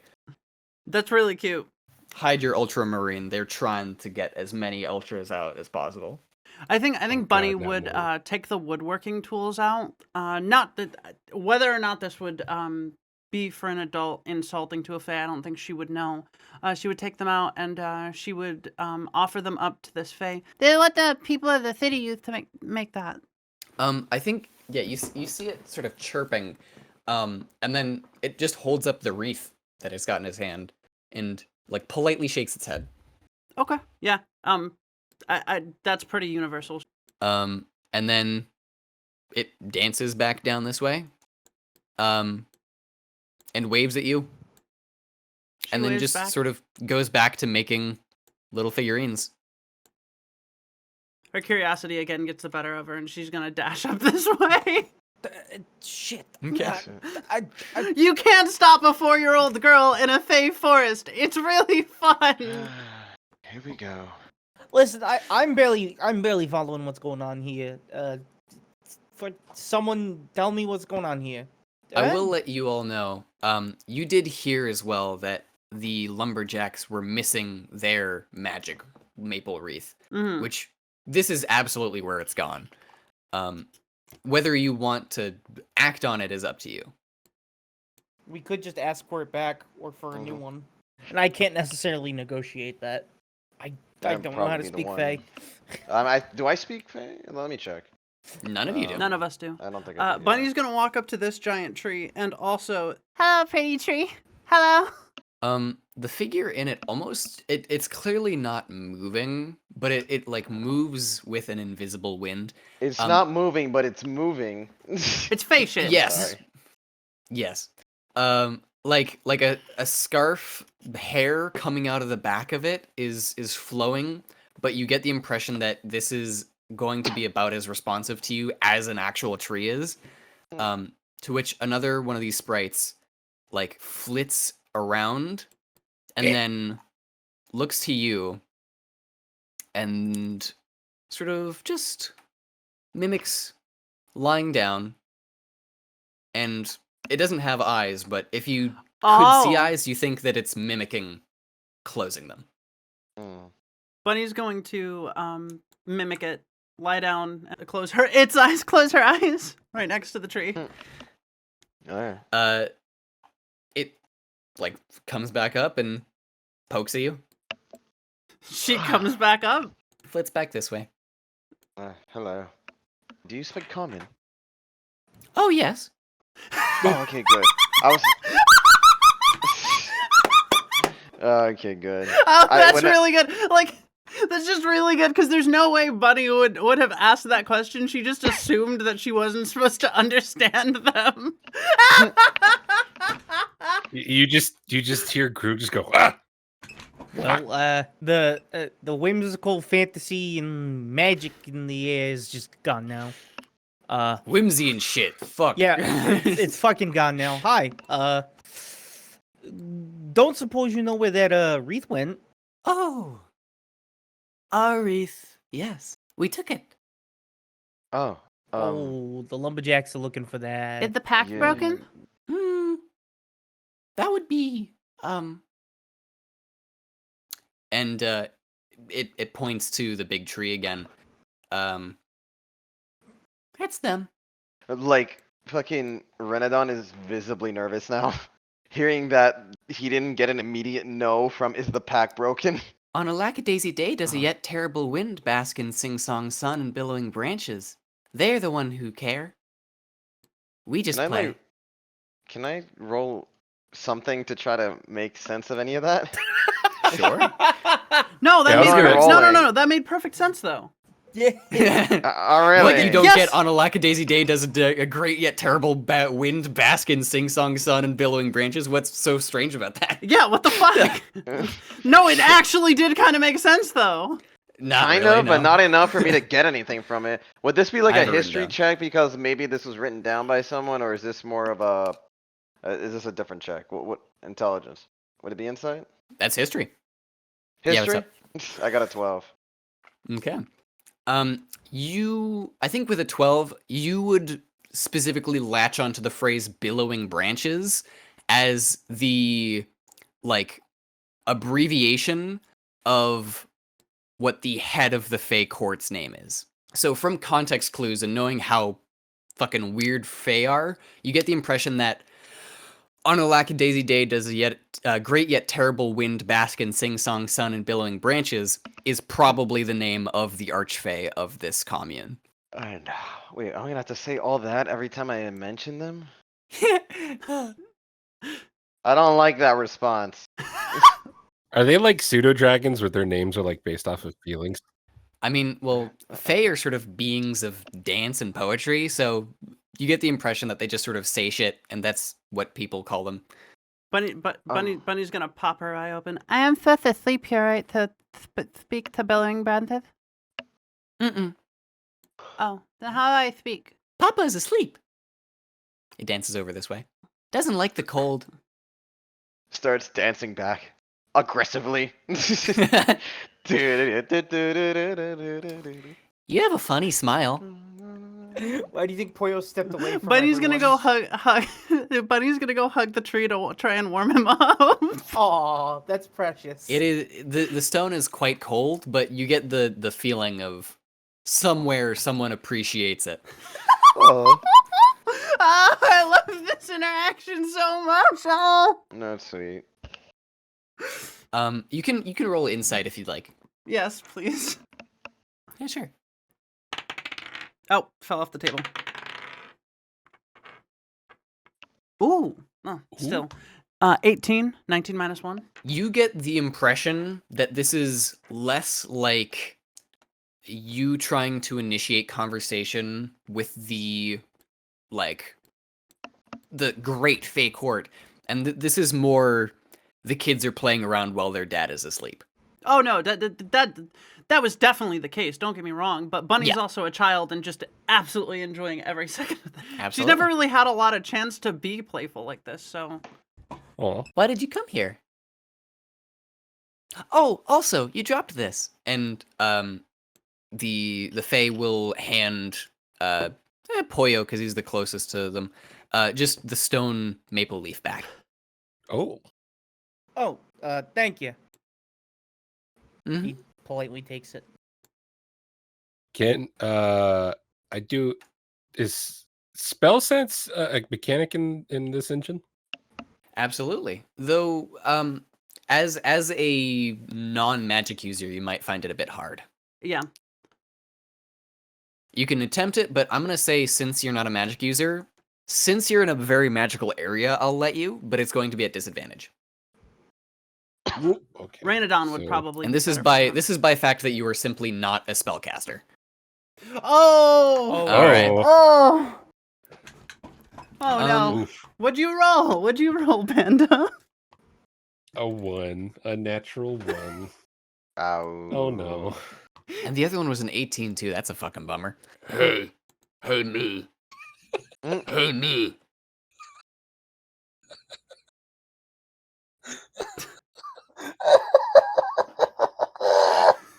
Well, This place makes me want to vomit. Brother. well, this is truly a moment. Okay. Fuck this place. That's all you get from your spell sets. Okay. Well, we accidentally killed Panda. Well, sorry. Bunny's gonna see Groog like scrunching up his face and doing something, and she's just gonna mimic him.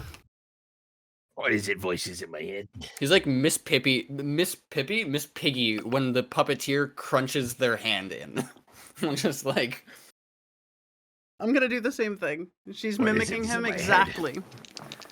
Can I get a disadvantage spell sense as well, since I am not a caster? 9. yeah, this Fae stuff. What are you looking for particularly? No, she's not looking for anything particularly. She's literally just mimicking everything he's doing because she sees him like scrunching his face up, trying to sense things. Just his inner monologue. It was really good. Yeah. Yeah, bitches love my shit. Okay, so as you all sort of huddle around, the Fae is going to sort of tilt their head and say, "None of you quite talk too much, but what is it you're here for?" Yeah, it's fine. Yeah, we're actually here for the wreath for that our Oh, the yes, our lumberjacks wreath. have been asking. Yeah. Well, actually, it's Isn't it that your belongs to the- papa's wreath? Well, it was ours, but he gave it to him. He asked us to make it, so we made it, and it was ours. Could you make another one? Okay. Yay! Want to play a game first? Yeah. She just absolutely beams. It will dive into this brush and fall out of this stone. Before returning to its siblings and expectantly waiting for you. Bunny's gonna try to do the same thing. You run face first into a tree. She comes out, yay, and runs over. As you come around the circle again, this one over here says, "They want the wreath because they want it." And the other two go, yes. Before looking to you and say, "What do you want for it back?" I thought you could make another one. We were gonna play a game. We can make you one, but we also want it. And making it's hard. Well, what would you like in return for it? It doesn't smile at you, but it doesn't say anything. That's foreboding. Grim's knuckles get white. How about we play a game? Well, if we A game win, in exchange for it? Yes. If we win, you'll make the wreath for us. If Oh, we God. lose, Groog over there will give you all piggyback rides. I will use this hammer in a nondescript way. Oh, for the piggyback rides? Yes. Yes. Yes, of course. Don't you touch me. Wonderful. No, none of you except this man's shoulder. Don't any of you touch me. I'll play with you if we lose. Only you to play? She does want to Or play, all of you yes. to play? We'll all play. Okay. What's the game? We'll start. And this one will cast Entangle in the middle of your group. Oh, shit. Uh-oh.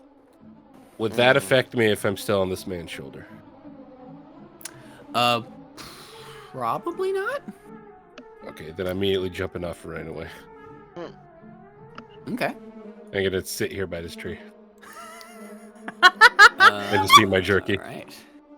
So as you see it coming, the Entangle will come out this far.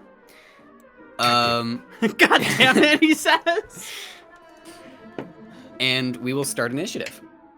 All of you please roll me strength saving throws or be restrained until the spell ends.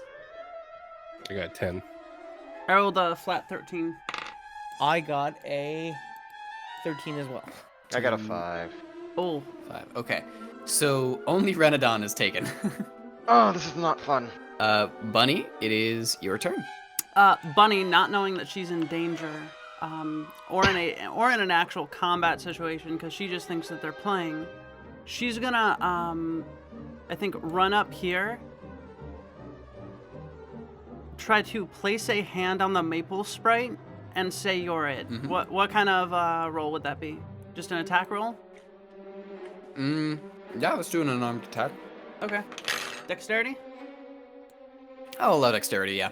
Okay. That's cute. They haven't hurt her yet, so she hasn't gone fucking combat mode. And she's, like, absolutely just blissing out over playing a game with somebody. Yo! Nat 20! Nice. So, Nat 20, I tag her, and then I'm like, You're it. Okay. It'll just accept it. 5, 10, 15, 20, 25, 30, 35. And then she's just gonna run away, expecting takes her, and that's her turn. That's her turn. And it is Reese. You're up. So which one of these casted entangled? The one who's next up. Cleo runs up to this one in particular, kind of understanding the situation. He's gonna throw 2 punches at this fairy here. No, he's gonna throw a single punch because he can only attack once. That's really rough for playing tag. Oh, silly girl. 21. Ooh. Damn. 21 to hit. 21, absolutely. 21. So he Okay, that goes and hits. he punches this thing right in the face, and immediately afterwards, he goes in for a grapple with his Okay. bonus action. And specifically with Flare, what he does is he punches, and as he punches, he jumps into it, wraps his arm around their neck, and swings them around and slams them down. Awesome. That's great. Where are you dropping them? Right here. And how much did you do? Sorry. Oh, I didn't even roll the damage for the hit first, so let me roll the d6. So 7 damage for the hit, and then the grapple, I have to roll a separate d20, right? 19. Nice. Okay. So, Yeah, they're grapple. grappled. And as he does that, he's like, "Are you not entertained?" I am the Pollo Loco! He goes immediately into the fucking, the stage voice. Yeah. Are you not entertained? I am Pollo No, I'm very Loco!" entertained. I am very entertained. That is my Okay, turn. next up is that face sprite. Did I break their focus at all? That's actually a good question. I should check. That succeeds. Okay. It's going to, while your arms are around its like quote unquote waist, it is going to, with another set of like strange movements, it is going to cast. I think it's going to do Shillelagh. From out of its large gown arm thing, you see this broad, like a sword-shaped stick, which it then holds onto and will just Shillelagh. So it's going to whack you over the head. That's a 21. Oh, that hits. 2 damage, 2 bludgeoning damage. Okay. Or no, I'm sorry, that's not with Shillelagh. Yeah, that's 7 damage. Holy shit. Damn. So it's just gonna bludgeon you over the head, and on the back of your head, where you feel that, you feel the back of your skull starting to petrify Oh, as stone slowly creeps over your skin. this could be a problem. And that will end its turn. The next Maple Sprite, seeing that crap's gonna get serious, is going to also cast Entangle again in this area. What? I love measurement tools. I love it so much. It's so freaking cool. I love it a lot. Damn it. Okay. Am I making another strength check? Yes. 18. 18. You make it again. You're definitely on like keeping an eye out for these. I am angry, and I have been given the green light. And that is your up, Reinadon. Strength saving throw. I got 13. 13 makes it. You're out of their strength. Hey! Yeah, fuck these And you have a vines. bonus action and your movement back. Okay, so I'm just out of this thing. Like, which square am I getting out of? Both of them. Okay. You don't Yeah. get extra entangled. So then, if you have nothing for your bonus action, I'll just continue with the tracking then. Yeah, there's not really anything I can okay. do.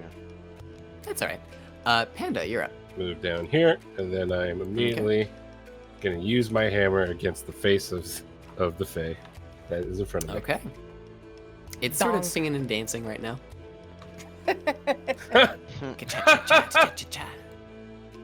So 8. That does not hit, unfortunately. Shit. Is that the end of your turn? You can also, if you didn't use your bonus action, you can rage or dash action. Okay, then yeah, I'll go ahead and rage. What does it sound like for Where is Groove it? to rage, Panda? I want to hear that. I want to hear it. I want to hear it.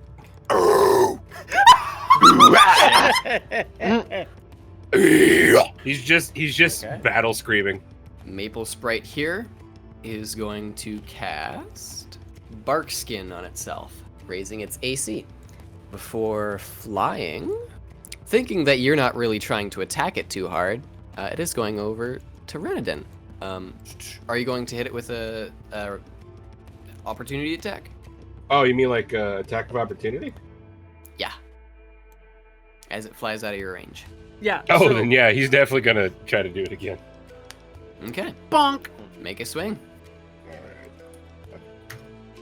Fuck. 7. Damn. You've been owned, unfortunately. So then in that case, yeah, it'll fly away. Yeah. Of course. So, this one is going to, since it's used Bark Skin and flown over here, it can't use another action. However, it will seem to pull out another one of those weapon-shaped sticks and start heading towards Reinadon. It is now Bunny. As Bunny sees that this is no longer a game, at least not by her standards and by her friend's standards, as she sees her friend get absolutely cold-clocked on the fucking head and slowly start to turn to stone, I think we see her sclera begin to kind of like shift again to black. And she says nothing and begins to move. 5, 10, 15, 20, no. 5, and she moves 35 feet. And with the intent of stopping this one from hitting Poyo, she's going to attack it. And she gets advantage on this because it's restrained, right? Mm-hmm. And so she is doing a sneak. No, I think it's just grappled. It's not restrained. Come on, baby. So does a 22 hit? A 22 does hit, yes. Awesome. 9 fucking damage. Nice. Okay. Yeah, 9 damage. That will completely kill it. Oh, it's dead. Yeah, it's Nice. gone. It floats into marigold leaves and flies away. Is my head still stony? Your head is still stony, unfortunately. I see. Yeah, with her bonus action, she's gonna reload her crossbow, and that will be her turn. Poyo, you're up. Poyo just kind of feels the back of his head for a moment, notices that it's stony, and he's just like, all right, well, fuck it, we ballin'. And he charges at this Fey right here. Mm-hmm. And at the top of his lungs, he goes, El Pollo Loco Arrescate! He gets down, he gets in front of it, he drops down to his hands, and he donkey kicks this thing with his talons twice. Awesome. That's Please really make cool. me those attacks. 15 for the first hit. That hits. Okay. 23 for the second hit. Also hits. The talons do 1d6 plus dexterity, so 6 plus 3. 12. 12, absolutely. Okay. That is my turn. Okay. Next up is this Maple Sprite, who's going to, feeling you hit it very hard, turn around and hit you with a weapon. Not shillelagh'd, however. Oh, good. Which will be... That's a 22 to hit. That hits. And that'll be 1d4. 1 damage. It whacks you across the side, as if trying to spar with you. And it says, "Oh, you're quite good." Thank you. I work on it every day. Now come. Nods. As it does so, it is going to... Oh shit, there's no way that...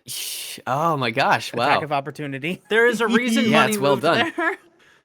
Combat. In that case, it's going to fly 10 feet over you and come to the other side here.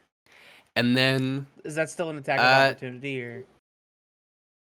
it is going to go into here, which means that it is leaving your attack of opportunity range. Let me do that real quick. 1d20 plus 5. 14 hit. 14 does hit.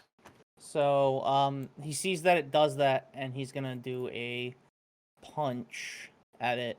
I guess it's technically a donkey punch, because it's a surprise. Just clothesline her, but upside down on her legs. That would be funny. You know what? Can I? What damage are you doing? Yeah, absolutely. It is bludgeoning.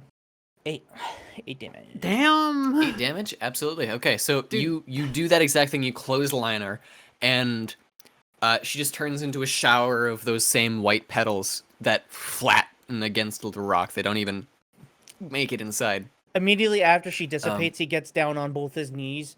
He puts he does the I love you sign, and he goes.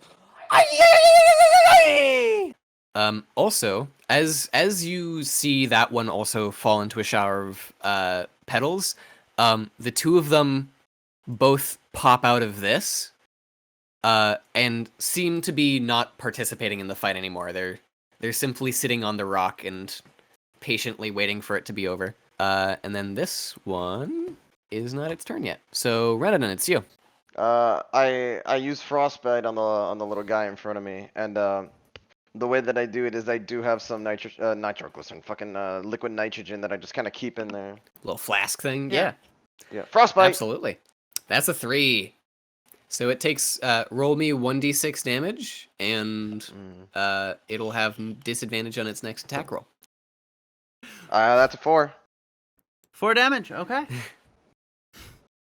Okay, 4 damage. That is very good. Is there anything else you're gonna do? I'm just gonna stick my tongue out at it. Okay. Yeah. And Garuk, you're up. All right. Moving 10 feet. Getting behind him. Does that give me a bonus? Like flanking? Fuck Yeah. it. Sure. You guys are fucked over anyway. Um. You should take the small wins while you got them. Oh. That absolutely hits. Oh. Yeah. So that's 5 damage. It's also because you're using arguably one of your worst weapons. True. That's fair. It's It's got sentimental value. Next up is that sprite, who is going to turn back around. Oh, whoop. And then try and wallop you with a shillelagh. Does an 11 hit? It does not. Sick. It whiffs you. And then Just bounces off his fat. Does nothing. It does Some the Kung fucking- Fu Panda. Yeah, I was gonna say the Kung Fu thing. Panda thing. It's like, Boing. boom. It hits his stomach and he just goes, yeah, and he smacks back with both his hands. Usually with fat characters, if it's a natural one, it hits them back in the face. yeah, it's just going to dance. Just dance with its sword. It missed you, and now it's excited to see what you got back for it. It's Bunny, you're up. It's Bunny's turn. Are these bullshit flanking rules we made up on the spot still in effect? I mean, well, it's not even bullshit flanking rules. That's just flanking rules. But I have accepted that they are in effect now. Yes. Yeah. Basically, I mean, like 5e usually doesn't have flanking unless you have a feat for it, but that's not the point. I'm a nerd. I'll shut up. The flanking feat's bad, if I'm being honest. It's not great. Oh yeah, you don't even need that because they're next to one creature. Yeah. Actually, wait. Yeah, let me check. Oh yeah, no, you're right. I haven't played a rogue in 5e. I only played a. I That's played alright. it. Yeah, I played a rogue in 3.5, which was very different. 17 plus 6. That hits. That hits absolutely. 9 damage. Piercing. Okay. And with that, it is gone as well. And I reload my crossbow as a bonus action. Bunny Awesome. no longer trusts them. Yeah. All of the innocence gone in just a moment. Now you see what I was talking about. The initiative ends, and the 3 of them will not clap because they don't have hands, but they're just going to tap their little hoofed toes together, and they're going to say, "That was great. You did very well." And this one over here, actually, the one who hit you, Poyo, is going to sort of fly over real quick and just hand you a little mud ball. I cautiously take it and just kind of smear it on the back of my head. It slaps the back of your head a little bit too, and the stone and also the mud, almost as if you were like waterproof, just falls off you. you are returned back to your health before you were petrified. You notice Groog stirring, as if he doesn't see the fight is over, but he is standing still to see what happens. To be honest with you, we don't really want to make another one, so we'll just give you this one. And it just floats over here, just hands run it in the ring, nods and says, "Please do come again sometime." Charmed for sure. Yeah, we could definitely do that again. You guys want to do that again? Let's do that again sometime. So thanks. Now? Do it again right now. Thanks. Now. We'll see you later, and we'll talk to you soon. Okay, bye. Not now? Okay. Poyo is not putting up with this again. I think Bunny's just gonna stay silent and leave. No replies. She is. Groog is just staring them down. He's squared up and just staring them down. Bunny pops back out. This one waves at you. Bunny pops back out and yells in Orcish, Come on, Grog. They pissed me off. Oh, I'm sorry. I didn't know that we pissed you off. No, so, okay, just for clarification and audience too, whenever I'm speaking in like deep voice, it's me speaking in Orcish. It didn't change, did it? Would you like a pretty flower? This one is No response. looking at you. Okay. Okay. It floats this way. Falls into the little rock and then pops out at the lap of the other Elder Fae. Poyo turns around, grabs these two by their collars, and he's like, "All right, come on, Nah, let's go." nah, nah, He drags them back. nah. Okay. You four Oh exit God! back out to the transition. One moment. You know, I thought Bunny's get the, backstory would be the tearing point for her, but no, this is just the loss of her innocence and all joy in her life.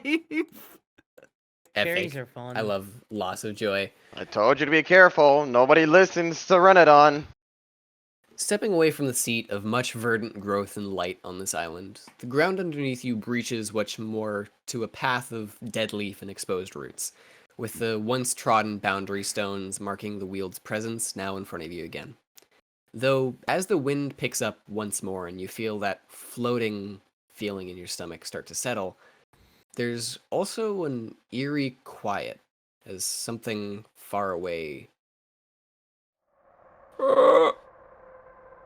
creaks. Groog is putting away his hammer and now taking out both hatchets.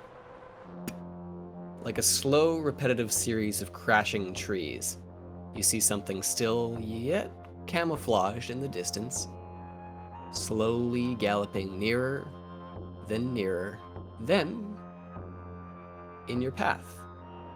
First, from you seeing it far away, you thought maybe it's a series of connected trees, like an ent or something, but this is quadruped. This is tall. This is carved. As coming out from the woods,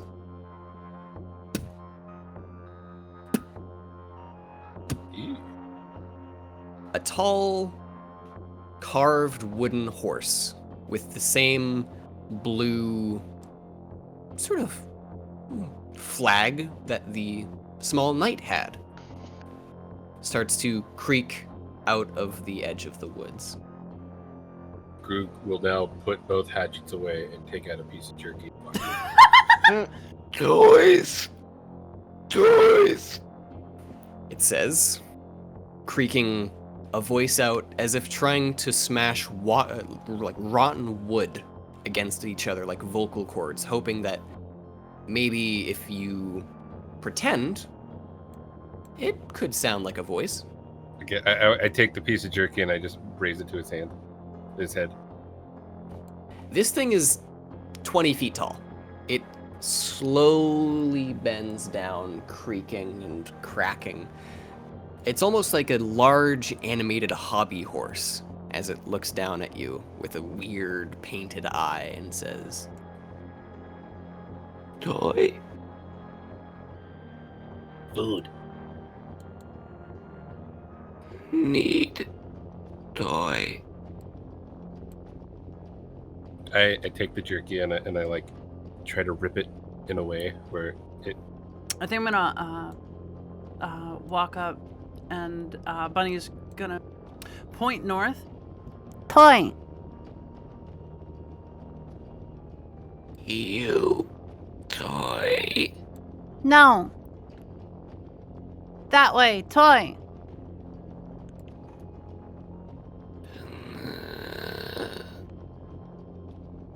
Clip. Clop. Clip. I don't like. I take your toy now. I pull out the elven And toy. it will swing for you. There is where we will end today's session. Nice. Oh. As the friendly horse comes out of the woods looking for toys.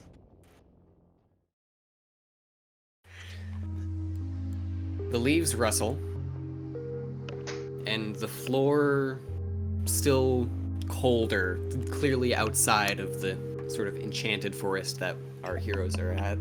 We see the same path where Bunny had chewed into the neck of a lumberjack. Looking over to the small dent in the ground where this jackal person was shoved to the ground and bitten into, we see that same large thorn-armored knight with that sort of general-looking coat and the important-looking silver brooch, hunched over the edge of this little crater, looking at the maybe exaggerated amount of blood, before the constable, who's clearly older, seems to have a sort of bristle and mustache, say, I say, Miss Charlemagne, are you sure that this is something besides? We heard accounts of the... And before he can continue, the large knight stands up and says, oh no, I get the impression this is not a Thank you for your contribution though. You can go. Are you sure this is quite unnatural? We wouldn't want something dangerous happening to our trade routes and... Oh, no, it's okay. I will take care of it, okay? Just go along now. Go do your eating of the small circle that made out of dough and sugar, yeah? That's what you do. Very well. This won't affect... No. Just go now. Go. Very well. He goes this way. Before Charlemagne, named by the constable, turns back to the blood and says, Small. Non-lethal. This can wait. For now... Cracks her neck. Ugh. I need to tend to the other business I had in town.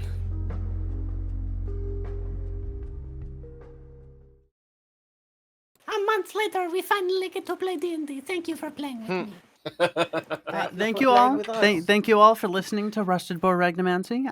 I, for one, hope you had a good time. I'm really excited. I hope you had a to- bad time. I hope you hated the accents that I do. I hope your time wasn't that bad, but it wasn't that good either. You're like debating whether it was worth watching. I am Yeah, really go ahead. excited to. I'm really excited to meet Charlemagne if Bunny survives. Smiles. I'm scared. I hope you guys are ready to have a Sans Undertale moment because Megalovania is about to kick in. Yeah. And I will tell you right Yeah. now, there is absolutely an ability for you to run from any fight. Oh, did anyone You might meet need that the one age there. requirements? The day has not ended yet. Oh, you're right. Crap. Any My feat- bad. Are feat requirements You're good. also at the end of the day? There are feat requirements at the same long rest. Okay. However, I will say, if we whoop over to the clock here, time has only passed by 1 hour. Faye Forest. bullshit. Yippee! Yep. Fucking phase. Anything anyone wants to say before we cut the stream in half? Can I get a? Oh yeah. Can I get a cool? Kill. Kill. Kill. Bye. Kill. Bye, everyone. Bunny! I'm gonna kill Bunny. Rusted Boar Regnomancy is brought to you by Nevi Alden Siege Kirsten. Reese Aldrich. Bad Gob Leafy. and viewers like you. Thank you. Map and token assets created by 2 Minute Tabletop and Bad Gob Levy. All music used within the RBR podcast is used with explicit permission through a Creative Commons license or under fair use. You may find them in the description below. Rusted Boar Regnomancy is produced by Levi, Nevi Alden, And directed by Nevi Alden. Rusted Boar Regnomancy is published under a Creative Commons Attribution Share Alike 4.0 international license. Rusted Boar Regnomancy is in no way affiliated with, supported, or endorsed by Hasbro or Wizards of the Coast. We of the Rusted Boar crew earnestly hope you enjoy our production. Test, test. How do I sound to you guys? Am I too quiet? Am I too loud? Am I good? You're fine. You're fine. You sound like my wife. Being Only people. Poyo, Only- only please stop interrupting me. I won't remember what I was saying. I'm sorry. See, it's gone again. It's gone again. Fuck.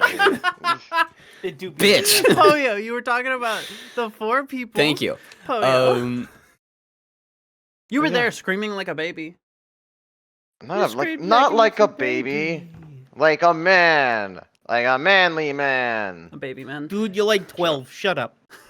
A manly kid. I got at least one hair. I got at least 5 hairs on my chest that I found today. One of them, and, They're glued and on? and at least 4 of them were mine. Elves don't get chest hair. They're all glued on. Shut up. I didn't Sorry, say that it please was continue. originally from in my chest, okay? Maybe it came from somewhere else. It just moved. It Gotta migrated. be What like were you me gonna and say? Just like ripping open a shirt. And Please, Groove just let's has like continue a the full thing siege. of bare chest hair. So, yeah, it was kind of interesting because I wasn't expecting the Fae to be this aggressive. Usually they're pretty calm. I mean, I haven't seen like anything. I haven't seen them really been this aggressive since that one war they were in like a long time ago. Man, I forgot the name of the war. Hold on, it'll come to me. Just give me 1 second. The War of 1812. Sorry, I couldn't help it. Dun-dun-dun, Nosebleed. dun-dun-dun-dun-dun-dun. God damn it! Don't kill my monster. Also, what aggression are you talking about? It was literally just Bunny in a costume.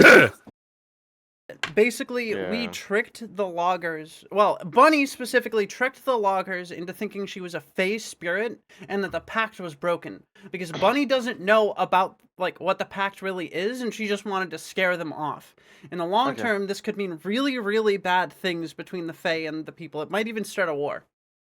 Okay. Because we found on one of the loggers' persons a note that says, "Find the magic wreath that lets us grow trees again." It's missing. Yeah. I'm just like imagining it's like she just goes, "Oops, did I accidentally war?" Like fucking Did I Alucard. accidentally award? Oopie. Oopie. Well, this is what happens when you let a 5-year-old dictate what does and doesn't constitute for war. Yeah, it was pretty badass though.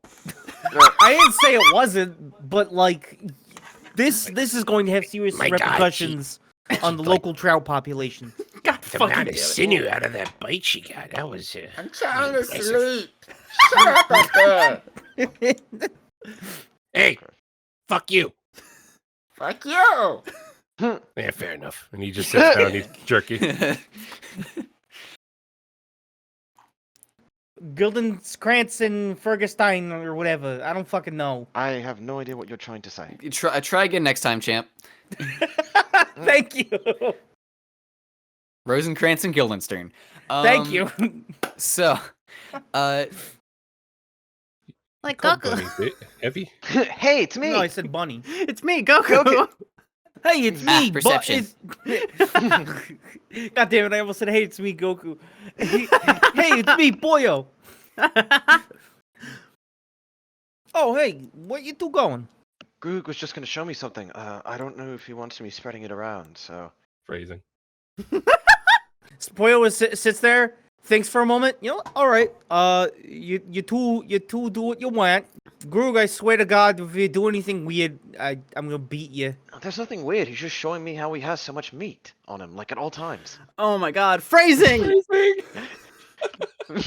God damn Like, it! earlier today, he whipped it out, and there was like so much. I was very surprised. Yeah, God yeah, damn he it. was Can just we move showing me on? his bag, and it was just so Can much we meat. please move on? Oh my god. It's not high quality meat, but it sure is a lot. He pulls out.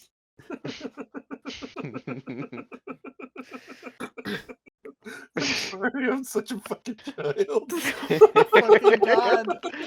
You sound like a car having a hard time starting up on a cold morning. I didn't want to say anything. Oh, man. Oh, that's so funny. I fucking hate this group. I hate this group so much. That's good. Okay. I just saw in my mind's eye Groog picking it up when you put it down. His hand gets swallowed by the ground. The hand is never seen again. You just hear, hey! That's mine. I'm one with the woods now.